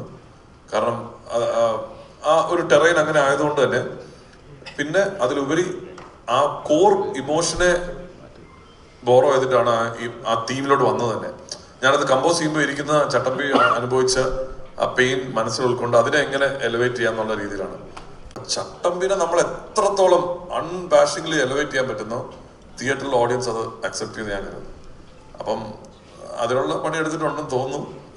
You watch it tomorrow. പക്ഷെ ഞാൻ പറഞ്ഞതെന്ന് വെച്ചാൽ ഞാൻ എപ്പോഴും ആ സ്കോറിന്റെ ആ തീം അപ്രോച്ച് ചെയ്യുന്ന ഇപ്പം തുടരുമ്പില് തരുൺ എനിക്ക് കുറെ ഡിസ്ക്രിപ്ഷൻ തന്നു ഇങ്ങനെ ആനയുടെ പാമ്പിന്റെ ഇത്. പക്ഷെ ഇവിടെ ഐ ട്രൈ ടു എക്സ്ട്രാക്ട് എന്താണ് ചട്ടമ്പിയുടെ കോർ ഇമോഷൻ, അതിനെ എങ്ങനെ മാസിയാക്കാം, അതിനെങ്ങനെ സങ്കടമുള്ളതാക്കാം, ആ ചട്ടമ്പിയുടെ ഇമോഷനിലൂടെ നമ്മൾ എങ്ങനെ പോകാന്നുള്ളത് മാത്രമേ നോക്കുന്നത്. ഇറ്റ് സ്ട്രിക്ട്ലി ഫ്രം ചട്ടമ്പിയുടെ പെർസ്പെക്റ്റീവ്. ഇതിന് അനുബന്ധമായിട്ട് ഒരു കാര്യം പറയാനുള്ളത്, നിങ്ങളുടെ ചോദ്യത്തിനും ജേക്സിന്റെ മറുപടിക്കും അനുബന്ധമായിട്ട് ഞാൻ ഈ സിനിമ ഫൈനൽ വർഷം കാണുമ്പോൾ എന്നെ അത്ഭുതപ്പെടുത്തിയൊരു കാര്യമുണ്ട്. ഞാനത് ജേക്സിനെ ഒന്ന് അടുത്ത് കിട്ടുമ്പോൾ പറയാൻ വേണ്ടിയിരുന്നൊരു കാര്യമാണ്. ഇതിൻ്റെ ഒരു ക്ലൈമാക്സ് പോർഷനിലേക്ക് വരുമ്പോഴത്തേക്കുള്ള ഒരു നമ്മുടെ ഇതിൻ്റെ ഒരു മ്യൂസിക്കിൻ്റെ ഒരു സ്വഭാവം, അതായത് ഈ സ്ക്രിപ്റ്റ് ഞാൻ ആദ്യ വേർഷൻ എഴുതുമ്പോൾ മുതൽ തന്നെ ഞാൻ ലെഫ്റ്റ് സൈഡിൽ ചെറുതായിട്ട് കുറിച്ചിടുന്ന ഒരു മ്യൂസിക്കൽ നോട്ട്, അത് ഒരു പക്ഷെങ്കിൽ ചിലപ്പോൾ ഞാൻ ഡയറക്ടർ കൊടുക്കുമ്പോൾ അത് ഒഴിവാക്കും. കാരണം അത് അദ്ദേഹത്തിൻ്റെ ചോയ്സാണ്, അദ്ദേഹം തിരഞ്ഞെടുക്കേണ്ടതാണ് എന്നുള്ളതുകൊണ്ട്. അപ്പം ഞാൻ ചില പോർഷൻസിൽ ഞാൻ ഈ കോൾഡ് വാർ മ്യൂസിക് റെഫറൻസ് ഇട്ടിരുന്നു. ഇത് ഇപ്പോൾ ജേക്സ് അത് റെഫർ ചെയ്തിട്ടുണ്ടെന്ന് എനിക്ക് തോന്നുന്നില്ല. പക്ഷേ ഇനി കോൾഡ് വാർ മ്യൂസിക് നമ്മൾ എടുത്തൊന്ന് കണ്ട് ഒന്ന് കേട്ട് കഴിയുമ്പോൾ അത്ഭുതമായി എന്നെ സംബന്ധിച്ച് എനിക്കത് ഭയങ്കര എന്താ പറയുന്നത് ഒരു ഭയങ്കര സർപ്രൈസിങ് ആയിട്ട് ഫീൽ ചെയ്യും. അതായത് ഇതിൻ്റെ കാലഘട്ടം, അതിൻ്റെ പൊളിറ്റിക്സും ആ സമയത്തെ സംഗീതവുമാണ് ഈ കോൾഡ് വാർ മ്യൂസിക് എന്ന് പറയുന്നത്. പക്ഷെ ഇത് റെഫർ ചെയ്തിട്ടില്ല എന്ന് ജേക്സ് തന്നെ പറയുന്നു. ചെയ്യാതെ തന്നെ ഇത് അദ്ദേഹത്തിൻ്റെ മ്യൂസിക്കിൽ വന്നു എന്ന് പറയുമ്പോൾ ഒരു സ്ക്രിപ്റ്റ് എത്രത്തോളമാണ് ജേക്സിനെ മുമ്പോട്ട് നയിക്കുന്നത് എന്നുള്ളതിൻ്റെ ഏറ്റവും വലിയ ഉദാഹരണം. എന്നെ സംബന്ധിച്ച് അത് ഭയങ്കര സർപ്രൈസിംഗ് ആണ്. ഞാനത് ജേക്സിനെ ഞങ്ങൾക്ക് പേഴ്സണലി ഒന്നും അടുത്ത് കണ്ടില്ല, അതുകൊണ്ടാണ് അത് പറയാതിരുന്നത്. ഫോണിൽ കൂടെ പറയേണ്ട കാര്യം അല്ലാത്തതുകൊണ്ടാണ് പറയാതിരുന്നത്. അങ്ങനെ ഒരു അത്ഭുതങ്ങൾ കാണിക്കുന്ന ഒരു മ്യൂസിക് ഡയറക്ടറാണ് ഞങ്ങളുടെ കൂടെ ഉള്ളതെന്നുള്ളത് ഞങ്ങൾക്ക് വലിയ സന്തോഷമുള്ള കാര്യമാണ്. പ്രൊഡ്യൂസറിനോട് ഇപ്പൊ ഈ സിനിമയെ സംബന്ധിച്ചിടത്തോളം ഈ കാലഘട്ടത്തിൽ ഉപയോഗിക്കുന്ന ഒരു പ്ലാസ്റ്റിക്കിന്റെ ഒരു ബക്കറ്റ് പോലും ഏറ്റവും മിനിമലായ ഒരു കാര്യം അതുപോലും കാണിക്കാൻ പറ്റാത്ത അവസ്ഥയാണ്. അപ്പൊ അതിന് പോലും ആർട്ട് സൈഡിൽ ചിന്തിക്കണം. ഇപ്പോൾ ഒരു ദിവസം നോർമലി ഒരു സ്റ്റാറുള്ള പടത്തിന് ഒരു 5 to 6 ലക്ഷം രൂപ ചെലവ് വരുന്ന സമയത്ത് ഇതിനകത്ത് റെയിൻ യൂണിറ്റ് വേറെ, അല്ലെങ്കിൽ അല്ലാത്ത പുറമേ ഉള്ള മഴ, അപ്പം ഈ കോസ്റ്റ് ഷൂട്ടപ്പ് ചെയ്ത് പോവാണല്ലോ. ഇതിന് നമുക്ക് പക്ഷെ ഒരു വിഷൻ ഉണ്ട്, തിയേറ്ററിൽ കാണുന്നു, ആളുകൾ അനുമോദിക്കുന്നു, പിന്നെ റവന്യൂ വരുന്നു. അതിനൊരു മാനസികമായിട്ട് കൂടി നമ്മൾ ഒരുക്കണമല്ലോ. അതിനെങ്ങനെ സാധിച്ചു? അത് സിനിമ പ്രൊഡക്ഷൻ അല്ല, നമ്മൾ എന്ത് ബിസിനസ് ചെയ്യുമ്പോഴും കൂടെ വർക്ക് ചെയ്യുന്നവരെ വിശ്വസിക്കുക എന്നുള്ളതാണ്. അവർക്ക് വേണ്ട എല്ലാ സാഹചര്യങ്ങളും ഒരുക്കുക എന്നുള്ളത് മാത്രമാണ് എൻ്റെ ദൗത്യം. അതിലൊരു കോംപ്രമൈസും ഞാൻ ചെയ്തിട്ടില്ല എന്ന് ഞാൻ വിശ്വസിക്കുന്നു. ഒരുപക്ഷെ സിനിമ കാണുമ്പോഴും നിങ്ങൾക്ക് അത് തന്നെ ഫീൽ ചെയ്യും. പിന്നെ നേരത്തെ പലരും പറഞ്ഞ പോലെ ഒരുപാട് എന്താ പറയുക അൺഎക്സ്പെക്റ്റഡ് അൺപ്രസിഡൻറ്റഡ് സിറ്റുവേഷൻസ് ഒക്കെ ഉണ്ടായിട്ടുണ്ട്. അതെല്ലാ ബിസിനസ്സിലും ഉണ്ടാവും. അത് നമ്മൾ ഓരോ തീരുമാനങ്ങൾ എടുത്ത് മുന്നോട്ട് പോകാന്നേ ഉള്ളൂ. ഏറ്റവും കൂടുതൽ ഈ സിനിമയുടെ ലൊക്കേഷനാണ് ഞാൻ വന്ന് കണ്ടിട്ടുള്ളതാണ്. ഇതിനുശേഷം സിനിമ നമുക്ക് തീരുന്നു, പിന്നെ സെൻസറിലേക്ക് എത്തുമ്പോഴാണ് എനിക്ക് തോന്നുന്നു നൗഫലിന് വല്ലാതെ ഒരു മനപ്രയാസം ഉണ്ടായിരുന്നാണ് എനിക്ക് പേഴ്സണലി അറിയാം. വല്ലാത്തൊരു മനപ്രയാസത്തിലേക്ക് പോകും. ട്രിവാൻഡ്രത്ത് സെൻസർ കിട്ടാതെ വരുന്നു, പിന്നീട് ബോംബെയിൽ കിടന്ന് കുറേ ദിവസങ്ങൾ ബോംബെയിൽ ഡിജോയായിട്ട് നമ്മൾ കഴിയുന്നു. ആ സമയത്തൊക്കെ മനസ്സിൽ വളരെ ബുദ്ധിമുട്ടുണ്ടായി കാണും, തീർച്ചയായിട്ടും ഉണ്ടായി കാണും.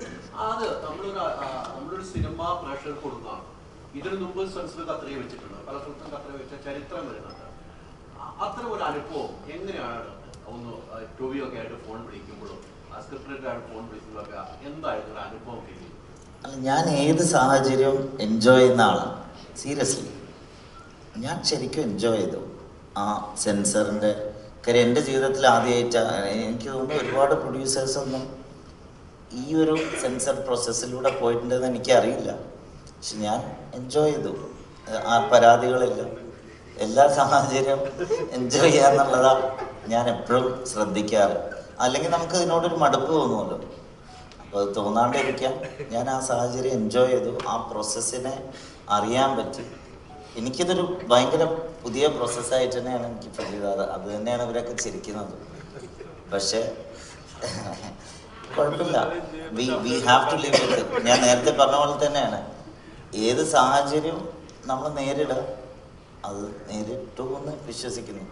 നമ്മളൊരു പ്രൊഡക്റ്റ് കൊടുക്കുകയാണ്, തീർച്ചയായും നമ്മൾ ഇഷ്ടത്തോടുകൂടി ഷൂട്ട് ചെയ്തിരിക്കുന്നു, എഡിറ്റ് ചെയ്തിരിക്കുന്നു, ടോവിയാണെങ്കിൽ നല്ല ഗംഭീരമായിട്ട് അഭിനയിച്ചു. ആ സാധനങ്ങളൊക്കെ ഒരു പല ആർട്ടിസ്റ്റുകളുടെ പല ഭാഗങ്ങളാണ് ഇവർ സെൻസർ ബോർഡ് പറയുന്നത്. അത് നമ്മൾ കേട്ടിരിക്കുമ്പോൾ നമ്മുടെ മാനസികാവസ്ഥ ഉണ്ട്. അല്ല, ഫോർച്ചുനേറ്റ്ലി നമുക്ക് ഈ പ്രോസസ്സിലൂടെയൊക്കെ പോയെങ്കിൽ പോലും ഒരുപാട് കട്ടുകളൊന്നും നമുക്ക് വന്നിട്ടില്ല.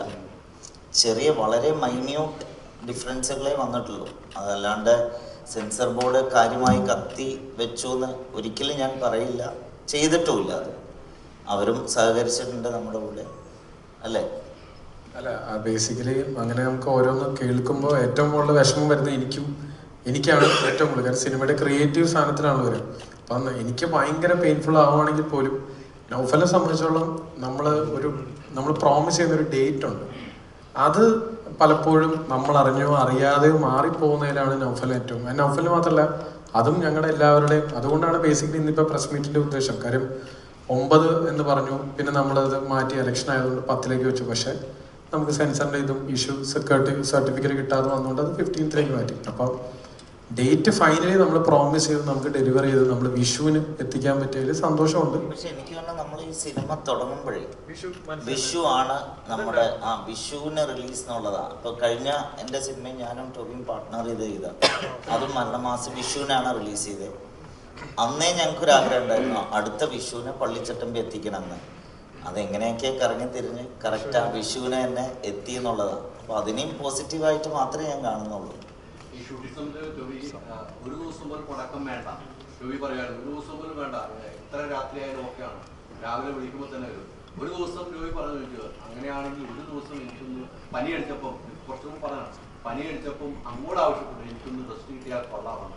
ആ സിറ്റുവേഷൻ എങ്ങനെയാണ്? എല്ലാ ദിവസവും നമ്മൾ രാത്രിയാണ് ഷൂട്ട്, പൂർണ്ണ രാത്രിയായിരുന്നു ഷൂട്ട്, മഴയും നനഞ്ഞുകൊണ്ടുള്ള ഷൂട്ടായിരുന്നു, പനി പിടിക്കുന്ന ഒരു സാഹചര്യമൊക്കെ ഉണ്ടായി. അതൊക്കെ എങ്ങനെയായിരുന്നു?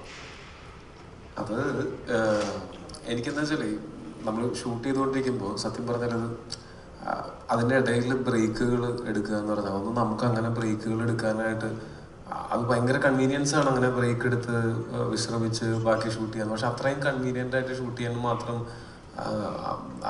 അങ്ങനത്തെ ബഡ്ജറ്റ് അല്ല നമ്മളുടെ മലയാള സിനിമയുടെ ഒരു സ്ട്രോങ് പോയിന്റ്. നമ്മളെപ്പോഴും കുറച്ച് ഒരു എക്സ്ട്രാ എഫേർട്ട് എടുത്തിട്ട് തന്നെയാണ് ഇപ്പോഴും മലയാള സിനിമ എല്ലാ സിനിമകളും അങ്ങനെയാണ് ചെയ്യുന്നത്. മറ്റ് ഇൻഡസ്ട്രികളിലുള്ള പോലെ മാസത്തിൽ 20 ദിവസം ഷൂട്ട് പിന്നെ 10 ദിവസം റെസ്റ്റ് പോലെ ചെയ്യാനായിട്ടുള്ള ഒരു സാഹചര്യം നമുക്കില്ല. നമ്മളുടെ മലയാളി ഡയസ്പോറയാണ് കൂടുതലായിട്ടും മലയാള സിനിമകൾ കാണുന്നത്. അപ്പോൾ നമുക്ക് വരാവുന്ന ഒരു വരവിനനുസരിച്ച് നമുക്ക് ഇത് ചെലവ് ചെയ്യുന്നതിനെ പറ്റി ചിന്തിക്കാൻ പറ്റുള്ളൂ. അപ്പോൾ നമ്മളൊരു എത്ര മുടക്കിയാലും അതിൻ്റെ ഇരട്ടി സിനിമയിൽ കാണണം എന്നുള്ളതാണ് നമ്മളൊക്കെ ആഗ്രഹിക്കുക. അപ്പോൾ അത് കാരണം കൊണ്ടും പിന്നെ ഒരു സിനിമയുടെ ഷൂട്ട് തുടങ്ങി മഴ കാരണം കൊണ്ടൊക്കെ ആയിട്ട് ചില ദിവസങ്ങളിൽ ചിലപ്പോൾ ഒരു ഉച്ചയ്ക്ക് 2 മണിക്കൊക്കെ നമുക്ക് രാവിലെ തുടങ്ങിയിട്ട് ഉച്ചയ്ക്ക് 2 മണിക്കൊക്കെ പാക്കപ്പ് ചെയ്യേണ്ട അവസ്ഥ വന്നിട്ടുണ്ട്. അപ്പോൾ അങ്ങനെയൊക്കെ വരുമ്പോൾ മുന്നോട്ടുള്ള സിനിമകൾക്ക് നമ്മൾ ഏകദേശം ഒരു ടെൻറ്റേറ്റീവ് ഡേറ്റ് നമ്മൾ കൊടുത്തിട്ടുണ്ടാവും. അപ്പോൾ ആ ഡേറ്റുകളിൽ നിന്ന് മാറും. അപ്പോൾ ഒരു സിനിമയല്ല മാറുക, തുടർന്ന് അങ്ങോട്ടുള്ള എല്ലാ സിനിമകളുടെയും ഡേറ്റുകൾ നമ്മൾ പറഞ്ഞു വെച്ചിരിക്കുന്നതെന്ന് മാറും. അപ്പോൾ ഇതൊക്കെ ഉള്ള കാരണം കൊണ്ട് ഞാൻ അതിനേക്കാൾ നമുക്ക് എല്ലാ ദിവസവും വർക്ക് ചെയ്യാം. ഒരു സ്കെഡ്യൂളിൽ അങ്ങോട്ട് സിനിമ തീർന്നു കഴിഞ്ഞാൽ എല്ലാവർക്കും നല്ലതാണ്, പ്രൊഡ്യൂസർക്കും ലാഭമാണ്, നമുക്ക് എല്ലാവർക്കും ഒരു സമാധാനം അങ്ങനെയാണ്. അന്നെന്ന് വെച്ചാൽ ആ മഴയത്ത് ഒക്കെ ഷൂട്ട് ഉണ്ടായിരുന്നപ്പോൾ നമ്മൾ എത്ര ദിവസം മഴയത്ത് ഷൂട്ട് ചെയ്ത മഴയത്ത് നമ്മൾ ആ ഫൈറ്റ് സീക്വൻസ് മഴയത്തുള്ളത് ഒരു 6 ദിവസം മഴയത്ത് ഷൂട്ട് ചെയ്ത് കഴിഞ്ഞിട്ട് അപ്പം എല്ലാവരും മഴ നനഞ്ഞൊക്കെയാണ് നിൽക്കുന്നത് സിനിമയിൽ പ്രവർത്തിക്കുന്ന എല്ലാവരും. അതിനകത്ത് ഞാനും ഇതിനുള്ള ഈ സിനിമയിൽ അഭിനയിക്കുന്ന എല്ലാവരും പ്രശാന്തേട്ടൻ്റെ കുടയുണ്ടായിരുന്നു, എല്ലാ തലയിലെടുത്ത് ഓർത്തുകൊണ്ടുണ്ടായിരുന്നു. അങ്ങനെ ഭാഗ്യം ചെയ്തവർക്ക് കുടയുണ്ടാവും, ബാക്കിയുള്ളവരൊക്കെ ഈ മഴയത്തൊക്കെ നിന്നിട്ടാണ് ചെയ്തുകൊണ്ടിരിക്കുന്നത്. അപ്പോൾ ഡിജോൻ പറഞ്ഞു എല്ലാവരും കുറച്ച് ടയർഡാണ്. നമ്മൾ ഡിജോ അങ്ങനെ ഒരു ലക്ഷറി നമുക്ക് എടുക്കാൻ പറ്റില്ല. അതായത് അവിടെ ഏറ്റവും കൂടുതൽ തലവത്തി പറഞ്ഞാൽ ഞാൻ ഷൂട്ടിന് വരാമെന്ന് പറഞ്ഞാൽ പിന്നെ വേറെ ആർക്കും വരാതിരിക്കാൻ പറ്റില്ല. പിന്നെ ഒരാഴ്ച ബ്രേക്ക് എടുക്കുമ്പോൾ ഈ ഇവരൊക്കെ പോകുന്നതിൻ്റെയും വരുന്നതിൻ്റെയും ഇവിടെ സ്റ്റേ ബാക്ക് ചെയ്യുന്നവരുടെ താമസത്തിൻ്റെയും തുടങ്ങിയിട്ടുള്ള എല്ലാ ചിലവുകളും പ്രൊഡ്യൂസറുടെ പോക്കറ്റിൽ നിന്നാണല്ലോ പോകുന്നത്. അപ്പോൾ അതുകൊണ്ടാണ് ഞാനന്ന് വേണ്ട ടീച്ചർ നമുക്ക് നാളെ തൊട്ട് തന്നെ കണ്ടിന്യൂസ് ഷൂട്ട് ചെയ്യാം, അപ്പോൾ എല്ലാം കൊണ്ടും അതായിരിക്കും നല്ലത് എന്നൊക്കെ പറഞ്ഞിട്ട് പിറ്റേ ദിവസം രാവിലെ ആയപ്പോഴത്തേക്കും ഞാൻ തവിട് കൂടി. പണ്ടത്തെ ഒരു ചുമയും പനിയൊക്കെ വരുന്നതിനേക്കാൾ കൊറോണയൊക്കെ കഴിഞ്ഞതിന് ശേഷം വരുന്ന പനിയും ചുമയും, ഞാനങ്ങനെ നല്ല ജലദോഷവും പനിയൊക്കെ ഉള്ള സമയത്ത് ഞാൻ ലേറ്റ് നൈറ്റൊക്കെ ഷൂട്ട് ചെയ്തിട്ടുള്ള ആളാണ്. എനിക്കത് അന്നൊന്നും അതൊരു കുഴപ്പം തോന്നിയിട്ടില്ല. ഇതെന്ന് വെച്ചാൽ ചിലപ്പോൾ ഫൈറ്റ് ചെയ്തതിൻ്റെ ആയിരിക്കാം, അത്രയും നേരം തലനീരിറങ്ങിയതിൻ്റെ ആയിരിക്കാം, എൻ്റെ കഴുത്തുളുക്കി, ബാക്ക്, നടുവേദന, ഭയങ്കരമായിട്ടുള്ള ചുമ, ആൻറ്റിബയോട്ടിക് കഴിക്കേണ്ടി വന്ന ഒരു കോഴ്സ്, അങ്ങനെയൊന്നും സാധാരണ ഉണ്ടാവാറില്ല. ആ കോൺഫിഡൻസിൽ പറഞ്ഞതാണ്. പക്ഷെ രാവിലെ എഴുന്നേറ്റിട്ട് ഇന്നലെ എന്താ പറ്റിയത്, എന്നെ ലോറി ഇടിച്ചോ, എന്താ എനിക്ക് എണീക്കാൻ പറ്റാത്തത് എന്ന് ചിന്തിക്കുന്ന അത്രയും ടയർഡായിരുന്നു ഞാൻ. അപ്പോഴാണ് ഞാൻ ടീച്ചറിനെ വിളിച്ചിട്ട് ഇന്നലെ പറഞ്ഞ് ഞാൻ തിരിച്ചെടുത്തിരിക്കുന്നു, നിങ്ങൾ ഷൂട്ട് ചെയ്യാൻ പറ്റുമെങ്കിൽ ഷൂട്ട് ചെയ്തു. ഞാനൊരു 2 ദിവസം 3 ദിവസം റെസ്റ്റ് എടുത്തു. 3-4 ദിവസത്തേക്ക് ഭയങ്കര ക്ഷീണം ഒക്കെ ആയിരുന്നു. അതങ്ങനെ എപ്പോഴും സംഭവിക്കാറില്ല, അത് വല്ലപ്പോഴും സംഭവിക്കുന്നതാണ്. അതൊരു സാധാരണ പനിയായിരുന്നു. മറ്റേ കൊറോണയുടെ വല്ല വേരിയന്റും വന്ന് എൻ്റെ അഹങ്കാരത്തിന് എനിക്ക് തന്ന ശിക്ഷയായിരിക്കും. അഹങ്കാരമല്ല, അത് സതുദ്ദേശത്തോടുള്ള ഒരു എന്തായിരുന്നു. എന്തുവന്നാലും പനി ഉണ്ടെങ്കിലും ജലദോഷം ഉണ്ടെങ്കിലും നമ്മൾ ഷൂട്ട് ചെയ്യാൻ പറ്റുമോ, അതോ അങ്ങനെ നമ്മളത് നോക്കണ്ട എന്നൊക്കെ വിചാരിച്ചു. അങ്ങനെ ഞാൻ ഷൂട്ട് ചെയ്തിട്ടുള്ള കോൺഫിഡൻസിൽ അത് പറഞ്ഞത്. പക്ഷെ ഇതിൽ കുറച്ച് നമ്മൾ തകർന്നു പോയി. പക്ഷെ അത് കാരണം കൊണ്ടാണ് ഇപ്പോൾ കുറച്ച് കെയർഫുള്ളാണ്. ഞാൻ വൈറ്റമിൻ സി ഒക്കെ കഴിക്കുന്നുണ്ട് ഇമ്മ്യൂണിറ്റി കൂട്ടാനുള്ള. 4 സിനിമകളിൽ ഒരുമിച്ച് ഡിജോ ആയിട്ട് ആ 4 സിനിമ ചെയ്ത ഒരു എക്സ്പീരിയൻസ് ഡിജോ ഇപ്പോൾ എവിടെ നിൽക്കും? അങ്ങനെ പറയാൻ ശരിയാവില്ല. ഞങ്ങൾ എപ്പോഴും അടികൂടും. സ്ക്രിപ്റ്റ് പറയുമ്പോൾ തന്നെ ഞാനാണ് എനിക്ക് ഏറ്റവും അടക്കുന്നത്. അപ്പൊ പിന്നെ അവൻ എന്നെ കൺവിൻസ് ചെയ്യും. പിന്നെ എല്ലാ കാര്യത്തിലും ലിജോയ്ക്ക് ആ സ്ക്രിപ്റ്റിലുള്ള കോൺഫിഡൻസ് തന്നെ അവസാന റിസൾട്ടിൽ അൾട്ടിമേറ്റ്ലി എന്നെ സർപ്രൈസ് ചെയ്ത് തന്നെ ലിജോ പടം ഫിനിഷ് ചെയ്യുമ്പം കൊള്ളാടാ എന്ന് പറയുന്നുണ്ട്. കാരണം ഞാൻ ഭയങ്കരമായിട്ട് ഓരോ പോയിന്റും എടുത്ത് പറയും ഒരു സ്ക്രിപ്റ്റ് കേൾക്കുമ്പോൾ തന്നെ ആ ഡിസ്കഷൻസിലൊക്കെ. പക്ഷെ ഡിജോയിലുള്ള ഒരു അഡ്വാൻറ്റേജ് എന്ന് വെച്ചാൽ ഒരു കോമൺ മാനായിട്ടുള്ള ഒരു കണക്ട്. സിനിമ എത്രത്തോളം സിമ്പിൾ ആയിരിക്കണം, how to connect and easily ആ സ്റ്റോറി കമ്മ്യൂണിക്കേറ്റ് ചെയ്യുന്നുള്ളതിൻ്റെ ഒരു വളരെ വ്യക്തമായ ക്ലാരിറ്റി ആണ്. പിന്നെ ഏത് ഹീറോയിനല്ല, I think he has a nice knack to നന്നായിട്ട് പ്രസന്റ് ചെയ്യാനും അവരുടെ ആ ബെസ്റ്റ് എഫേർട്ട് പുറത്തു വിടണം. അത് തന്നെ ഈ ടൊബിയുടെ എഫേർട്ട് നാളെ നിങ്ങൾ കാണുമ്പോൾ മനസ്സിലാവും എങ്ങനെയാണ് ടൊബിനെ യൂസ് ചെയ്തിരിക്കുന്നത്. അത് ഇപ്പം നാളെ നിങ്ങൾ കാണുമ്പോൾ അളക്ക് എനിക്ക് തോന്നുന്നു ആ എഫേർട്ട് തന്നെ ഇപ്പൊ തളരാതെ ഇത്രയും 4ാമത്തെ പടം ചെയ്യുന്നില്ലേ, അപ്പൊ അതിന് അത് തന്നെ. അത് ഫസ്റ്റ് സ്ക്രിപ്റ്റ് നറേഷൻ തൊട്ട് വഴക്കായിരുന്നു. പക്ഷെ അത് ഓരോ പോയിന്റിലും ഇംപ്രൂവ് ചെയ്ത്, ഐ മീൻ അടുത്ത വേർഷൻ വന്ന് ടൊബിയായിട്ട് ഡിസ്കസ് ചെയ്യും, പിന്നെ തിരിച്ചു വരും. ആൻഡ് ദെൻ ഐ തിങ്ക് ശ്രീജിത്തുമായിട്ട് ഞങ്ങൾ പറയുന്നു. ഇൻഫാക്ട് എഡിറ്റ് ലോക്ക് ചെയ്യുന്ന പടം ഷൂട്ട് ചെയ്ത് കഴിഞ്ഞിട്ടും ഓരോ ചില ഡയറക്ടേഴ്സ് അത് ഒരു പടം കഴിഞ്ഞു, അത് കഴിഞ്ഞിട്ട് അത് അവരുടെ ഓൺ പ്രോപ്പർട്ടിയാണ്, പിന്നെ ഡിസ്കഷൻസ് ഒന്നും കാണില്ല. ഇതങ്ങനെയല്ല, പടം ഇട്ട് കാണിച്ച് പടത്തിൽ വേറെ എന്തെങ്കിലും എനിക്ക് 1-2 പ്രിവ്യൂസ് ഒക്കെ ഇട്ടു. അത് കഴിഞ്ഞിട്ടും ആ കറക്ഷൻസും ആ ഒരു എന്തൊക്കെ ചെയ്യാൻ പറ്റും മാക്സിമം എഫേർട്ട് ലാസ്റ്റ് വരെ ചെയ്തിട്ടുണ്ട്. ഇത് വലിയൊരു സിനിമ തന്നെയാണ്. ഏറ്റവും കൂടുതൽ സിനിമയ്ക്ക് വേണ്ടി സമയം ചെലവഴിച്ച സിനിമകൾ ഇതായിരുന്നു. ഇതിൽ വേറെ സിനിമകളുണ്ടാവും. ഇതിനു വേണ്ടിയുള്ള സമയം എത്രമാത്രം ഒരു ദിവസം മാറ്റിവെക്കായിരുന്നു? അല്ല, ഞാൻ 3 months ആയിട്ട് ടീച്ചറോട് ഈ വേറെ ഒരു പടം ചെയ്തിട്ടില്ല. എനിക്ക് ഇനിയാണ് പണിയുള്ളത്. ജാൻ തൊട്ട് ഈ മാർച്ച് എൻഡ് വരെ ഫുൾ പള്ളിച്ചട്ടമ്പിലായിരുന്നു. ഏറ്റവും കൂടുതൽ അത് ഞങ്ങൾ ചെയ്ത ഏറ്റവും 3 പടത്തിൽ ഏറ്റവും കൂടുതൽ ടൈം സ്പെൻഡ് ചെയ്തിരുന്നത് ഈ പടത്തിലാണ്. ഡിജോ പറഞ്ഞാല് അതിൽ നിന്ന് തന്നെ ഒരു സിനിമയാകുമ്പോൾ ഒരു കോമൺ മാനുമായിട്ട് കണക്ട് ചെയ്യാൻ പറ്റുക എന്ന് പറയുന്നത് ചെറിയൊരു പ്രോസസ് അല്ല. നമുക്ക് റിലേറ്റ് ചെയ്യാൻ പറ്റും. നമ്മൾ കേട്ടിട്ടുണ്ടല്ലോ, ഞാൻ പറയണമെന്ന് ആഗ്രഹിക്കുന്ന കാര്യമാണല്ലോ കേൾക്കുന്നത്. അത് ചെറിയൊരു ഇപ്പം ക്യൂൺ സിനിമ എടുത്താലും ചെറിയണമനെ എടുത്താലും ഒരു ഓഡിയൻസിനുണ്ടാകുന്ന ഒരു ഇരിക്കുന്ന സീറ്റിൽ നിന്ന് എഴുന്നേക്ക് കൈയടിക്കുന്നുണ്ടാകുന്ന ഒരു മൊമെന്റ് ഉണ്ടല്ലോ, അതൊരു ചെറിയൊരു പ്രോസസ് അല്ല. അപ്പോൾ പള്ളിച്ചട്ടമ്പിയിൽ അങ്ങനത്തെ ഒരു മൊമെന്റ് അല്ലെങ്കിൽ താങ്കൾ പറയണം, അത് കേൾക്കണം എന്ന് ആഗ്രഹിക്കുന്ന കുറച്ച് കാര്യങ്ങൾ ഉണ്ടാവുമോ? എനിക്ക് തോന്നുന്നു പള്ളിച്ചട്ടമ്പി ഇപ്പോൾ ഒരു ഫിലിം മേക്കറിനെ സംബന്ധിച്ചിടത്തോളം എല്ലാ ജോണറും ട്രൈ ഔട്ട് ചെയ്യാന്നുള്ളതാണ്. ഇപ്പം എന്നെ സംബന്ധിച്ചിടത്തോളം, ഇപ്പോൾ നിങ്ങളെ സംബന്ധിച്ചിടത്തോളം പല രീതിയിലും പലരോടും ചോദ്യങ്ങൾ ചോദിക്കുക, അതാണ് നിങ്ങൾക്ക് ഇഷ്ടമുള്ളത്. അതേപോലെ എനിക്കും ഡിഫറെൻറ്റ് ജോണേഴ്സ് ട്രൈ ചെയ്യണമെന്നുണ്ട്. അപ്പോൾ എനിക്ക് തോന്നുന്നു എൻ്റെ ഫിലിമോഗ്രഫിയിൽ ഒരു പീരിയഡ് സിനിമ ഞാൻ സ്വപ്നം കണ്ടതാണ്. എനിക്ക് തോന്നുന്നു അത് സുരേഷ് ചേട്ടനിലൂടെ അത് സാക്ഷാത്കരിച്ച് പള്ളിച്ചട്ടമ്പിയിൽ എത്തി വന്ന് നിൽക്കുമ്പോൾ ഇതിൽ ഈ പറഞ്ഞ ചോദ്യങ്ങളോ അങ്ങനെയൊന്നുമല്ല, ഇതൊരു ടോട്ടലി ഡിഫറെൻ്റ് ഒരു സിനിമ. ഐ മീൻ അങ്ങനെയൊന്നും വലിയ ഡിഫറൻസോ, കാലഘട്ടമാണല്ലോ 1950 കാലഘട്ടമാണ്. അതിലുള്ള ചെറിയ ചെറിയ മാസ് മൊമെന്റ്സുകൾ ക്രിയേറ്റ് ചെയ്തിട്ടുണ്ട് ഇതിൻ്റെ അകത്തുണ്ട്. നിങ്ങൾക്ക് കാണുമ്പോൾ അത് എൻജോയ് ചെയ്യാൻ സാധിക്കും.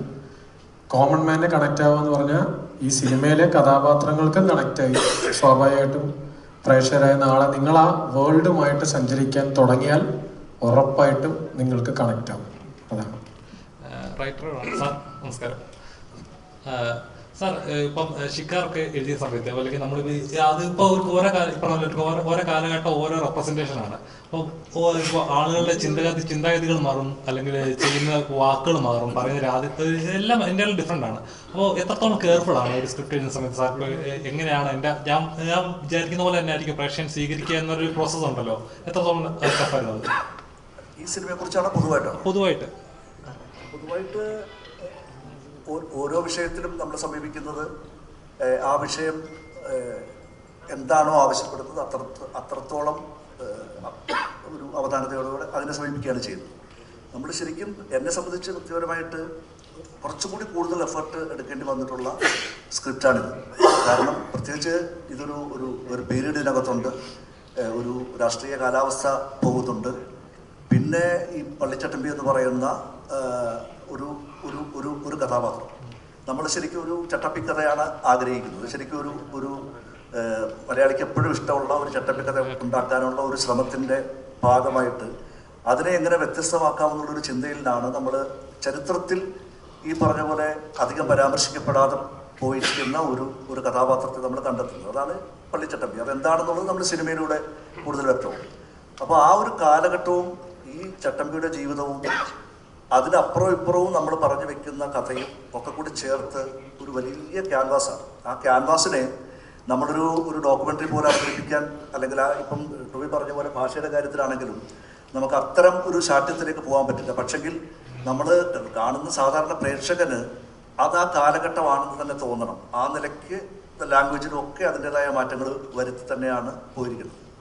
അപ്പോൾ വ്യക്തിപരമായിട്ട് എന്നെ സംബന്ധിച്ച് ഇതിനകത്ത് ഇപ്പോൾ ഈ പള്ളിച്ചട്ടമ്പി എന്ന് പറയുന്ന ഒരു കഥാപാത്രം ആദ്യം മുതൽ ഞങ്ങൾ ടോബിയെ ആണ് ഇതിനകത്ത് കാണുന്നത്. ഞാനും ഡിജോയും ഈ സ്ക്രിപ്റ്റ് ചർച്ച ചെയ്ത ആദ്യഘട്ടം മുതൽ തന്നെ ടോബിയാണ് ഇതിനകത്തുള്ളത്. ഈ ഇത്രയും വർഷവും ടോബിയാണ് നിൽക്കുന്നത്. അപ്പോൾ ടോബി എങ്ങനെയാണ് ഈ ഒരു പള്ളിച്ചട്ടമ്പിയായിട്ട് മാറുന്നതെന്നുള്ള ഒരു കൗതുകം എനിക്ക് വളരെ അധികം ഉണ്ടായിരുന്നു. ഇപ്പോൾ ശരിക്കും നമ്മൾ ആദ്യ ഷോട്ടിൽ ടോബിയെ കണ്ടതിന് ശേഷം ഞാൻ ടോബിയെ ഒന്ന് ഹഗ് ചെയ്യുകയാണ് ചെയ്തത്. കാരണം വെച്ചാൽ എന്താണോ നമ്മൾ മനസ്സിൽ ആഗ്രഹിച്ചത് അങ്ങനെ അതേ ഗ്രേസോടുകൂടി ടോബിയെ നമുക്ക് കിട്ടിയെന്നുള്ളതാണ്. അപ്പോൾ അതിനകത്ത് ഞാൻ ഡിജോയ്ക്ക് വലിയ നന്ദി പറയുകയാണ്. കാരണം ടോബിയെ ആ രീതിയിൽ മോൾഡ് ചെയ്തതിൽ അത്ഭുതപ്പെടുത്തുന്ന ഒരു ഒരു പ്രകടനമാണ് നമുക്ക് സിനിമയിൽ ടോബിയിൽ നിന്ന് കിട്ടുന്നത്. അത് ഇപ്പം തന്നെ നമുക്ക് വന്നിട്ടുള്ള ടീസറുകളും അല്ലെങ്കിൽ സോങ്ങിലും കൂടെ ഒക്കെ നമുക്ക് മനസ്സിലാക്കാൻ പറ്റും. അപ്പോൾ എനിക്ക് തോന്നുന്നത് ആ ഒരു കാലഘട്ടത്തെ നമ്മൾ കൃത്യമായിട്ട് കമ്മ്യൂണിക്കേറ്റ് ചെയ്യാനായിട്ട് ഞാൻ ശ്രമിച്ചു. അത് ഡിജോയിലേക്ക് എത്തി.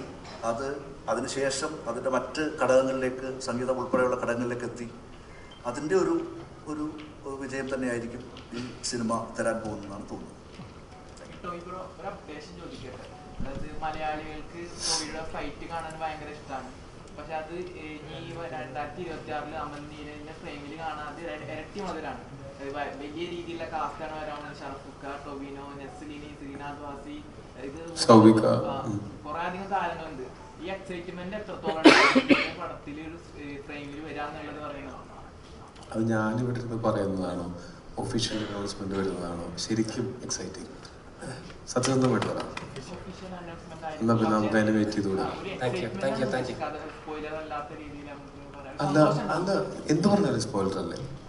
അതായത് ആ സിനിമയുടെ ഭാഗത്തു നിന്നുള്ള ആൾക്കാർ പുറത്തുവിടാത്ത എന്ത് കാര്യം ഞാൻ വന്നിരുന്ന് പറഞ്ഞാലും സ്പോയിലർ അല്ലേ? അല്ലേ അല്ലേ? അത് നിന്റെ ക്യൂരിയോസിറ്റി കൊണ്ട് ബാക്കിയുള്ള എല്ലാവരുടെയും സ്പോയിലർ ആക്കണം എന്ന് പറയുന്നത് എന്തൊരു സെൽഫിഷാടാണ്. ഞാൻ ആഗ്രഹിച്ചു കേട്ടോ ജീവിതത്തിൽ കുറച്ചും കൂടെ ഒക്കെ മറ്റുള്ളവരോടെ കൺസിഡർ ചെയ്യണം ജീവിക്കുമ്പോൾ.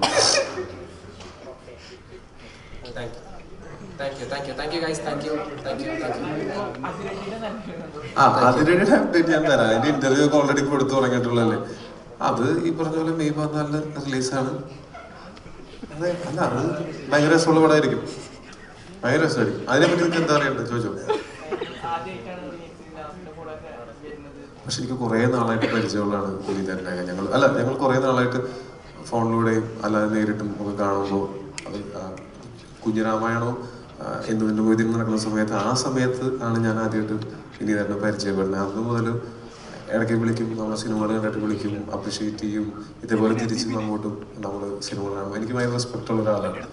വിനീതേട്ടൻ്റെ കൂടെ ആണെങ്കിലും ഷാനിക്ക ആണെങ്കിലും എനിക്ക് ഷാനിക്ക കാക്കനാട് താമസിക്കുന്ന സമയത്ത് ഞാനും എൻ്റെ ചേട്ടനും ചേട്ടൻ്റെ കൂടെ ഞാൻ കുറച്ച് കാലത്ത് താമസിച്ചിരുന്നത് കാക്കനാട്. അപ്പോൾ ഞങ്ങൾ ഒരേ അപ്പാർട്ട്മെൻറ്റ് കോംപ്ലക്സിലായിരുന്നു. അപ്പോൾ ആ സമയത്ത് ഞങ്ങൾക്ക് അടുത്തിടപഴകാനായിട്ട് സമയം കിട്ടിയിട്ടുണ്ട്. പിന്നെ ബേസിൽ ഓൾറെഡി ഞങ്ങൾ വളരെ അടുത്ത സുഹൃത്തുക്കളാണ്. അപ്പോൾ എല്ലാവരും കൂടിയാണ് ഭയങ്കര ഫൺ എക്സ്പീരിയൻസ് ആയിരുന്നു. ഇവർ മാത്രമല്ല ഇതിൻ്റെ റൈറ്റർ പോൾസൺ, അത് പോൾസനെ എനിക്ക് കുറേ നാളായിട്ട് അറിയാം. ബേസിൽ ഇതിന് മുമ്പ് ഒരു സ്ക്രിപ്റ്റ് പറയുന്ന സമയത്ത് പോൾസൺ ഉണ്ടായിരുന്നു, ആ വർഷങ്ങൾക്ക് മുമ്പ്. പിന്നെ അതിനുശേഷവും ഞങ്ങളെല്ലാവരും തമ്മിൽ വളരെ അടുപ്പമുണ്ടായിരുന്നു. ഇതിൻ്റെ സംവിധായകൻ അരുൺ അനിരുദ്ധൻ എന്ന് പറയുന്നത് മിന്നൽ മുരളിയുടെ റൈറ്റേഴ്സിൽ ഒരാളാണ്. ഇത് ഡെബ്യൂ ഡയറക്ഷനാണ്. പക്ഷേ ആ സിനിമ കാണുമ്പോൾ അതിൻ്റെ ട്രെയിലറൊക്കെ കാണുമ്പോഴായിരിക്കും കുറച്ചുകൂടെ നിങ്ങൾക്ക് മനസ്സിലാവുക. പിന്നെ ആ സിനിമയിൽ വർക്ക് ചെയ്തിട്ടുള്ള ഭൂരിഭാഗം പേർക്കും കോസ്റ്റ്യൂം ചെയ്തിട്ടുള്ള ഭക്ഷണം ചെയ്യുന്നത് മേക്കപ്പ് റോണക്സ് ചേട്ടനാണ്. ഇതിലൊക്കെ ഞാനിപ്പോൾ ഈ കഴിഞ്ഞൊരു 4-5 സിനിമകളിൽ ഞാൻ പോയപ്പോൾ ഇതിലൊക്കെ മേക്കപ്പ് റോണക്സ് ചേട്ടനായിരുന്നു. അത് കാരണം എനിക്ക് എൻ്റെ ലുക്കിനെ പറ്റി ടെൻഷൻ ഇല്ലായിരുന്നു. പുള്ളി നോക്കി കൊളുത്തുള്ള പോലെയായിരുന്നു. അപ്പോൾ ഇതുപോലെ പരിചയമുള്ള ആൾക്കാരാണ് അതിലുണ്ടായിരുന്നത് ഭൂരിഭാഗം പേരും. പിന്നെ ആരൊക്കെ ഞാൻ പേര് പറയാൻ പറ്റുവാണെങ്കിൽ ഇവരെല്ലാവരും കൂടി ഒരു ഭയങ്കര രസമുള്ള എക്സ്പീരിയൻസ് ആയിരുന്നു അതിൻ്റെ ഷൂട്ട്. അത് സിനിമയിലും പ്രതിഫലിക്കും തീർച്ചയായിട്ടും. അതെ, ഞങ്ങൾ ബാക്കിൽ വന്നിരുന്ന് ഇക്കളിയാക്കും. ഒന്ന് പോടാ, സിനിമ കണ്ടിട്ട് ആൾക്കാർ ചിരിക്കില്ല, നമ്മൾ എന്ത് ചെയ്യും? കോമഡി ഒക്കെ ഉണ്ടാവാൻ സാധ്യത.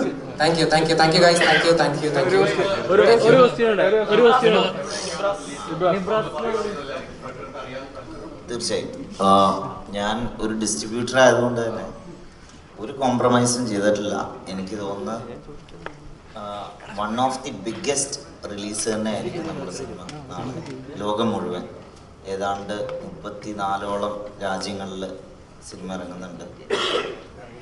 ഇന്ത്യയിലാണെങ്കിൽ പോലും, നോർത്ത് ഇന്ത്യയിലാണെങ്കിലും, കർണാടക, തമിഴ്നാട്, ആന്ധ്ര, തെലുങ്ക് എല്ലാം ഏറ്റവും ദി ബെസ്റ്റ് ഡിസ്ട്രിബ്യൂട്ടേഴ്സ് തന്നെയാണ് നമ്മുടെ പടം തിയേറ്ററുകളിൽ എത്തിക്കുന്നത്.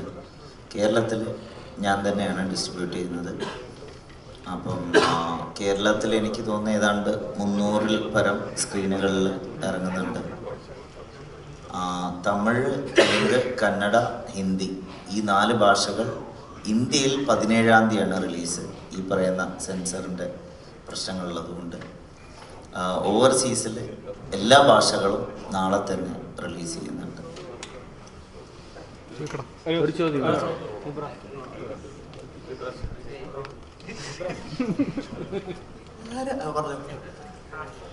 ചേട്ടാ, നമ്മള് ഡിറ്റക്റ്റീവ് അത് ഒരു നോട്ടബിൾ ക്യാരക്ടർ ആയിരുന്നു ചെയ്തിരുന്നത്. അതുപോലെ പടത്തിന്റെ ട്രെയിലറെ കണ്ടു കഴിഞ്ഞാൽ ഒട്ടുമിക്ക ഭാഗത്തും ടൊവിനോ ചേട്ടന്റെ ബാക്കിലായിട്ട് ഇങ്ങനെ എപ്പോഴും കാണുന്നുണ്ട്. അപ്പോ ഈ പടത്തില് ഉജ്ജലിനെക്കായി മേളിൽ ചെയ്തു വെച്ചേക്കുന്ന ഒരിതാണെന്ന് വിശ്വസിക്കുന്നു. അപ്പോ ചേട്ടൻ ഈ ക്യാരക്ടറിനെ പറ്റി എന്താണ് പറയാനുള്ളത്? അല്ല, ഈ പറഞ്ഞ ടോയ് ചേട്ടന്റെ കൂടെയുള്ള ക്യാരക്ടറാണ് ചെയ്യുന്നത്. എൻ്റെ ശിഷ്യൻ, എൻ്റെ ക്യാരക്ടറിന്റെ പേര് സാലി എന്നാണ്. അപ്പോൾ ടോയ് ചേട്ടൻ്റെ ഒരു ശിഷ്യനായിട്ടുള്ള ഒരു ക്യാരക്ടർ ത്രൂ ഔട്ട് പോകുന്ന രീതിയിൽ ചെയ്തിട്ടുണ്ട്. അത് എത്രത്തോളം ഭംഗിയാക്കാൻ പറ്റുമോ അതത്ര ഞാൻ ചെയ്തിട്ടുണ്ടെന്ന് വിചാരിക്കുന്നു. ബാക്കിയെല്ലാം നിങ്ങൾ കണ്ടിട്ട് അഭിപ്രായം പറയുക.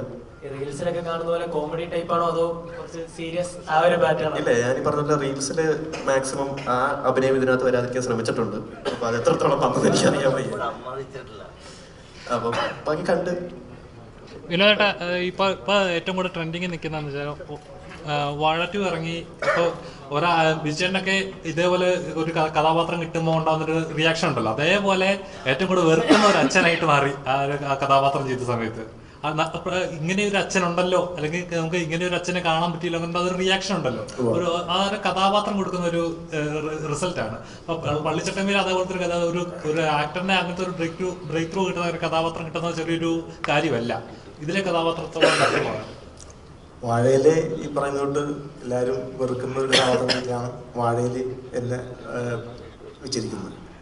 പക്ഷേ ഡിജോ അതുപോലെ തന്നെ വേറൊരു ലെവലിലാണ് ഇത് വെച്ചിരിക്കുന്നത്. നമ്മുടെ വലിയൊരു പെർഫോമൻസ് അല്ലെങ്കിലും വലിയ സിനിമയുടെ ഭാഗമായിട്ട് ഒരു കൃത്യമായ സ്ഥലത്ത് എന്നെ പ്ലേസ് ചെയ്തിട്ടുണ്ട് ഡിജോ. അതാണ് ഇതിൽ പറയാനുള്ളത്. Thank you.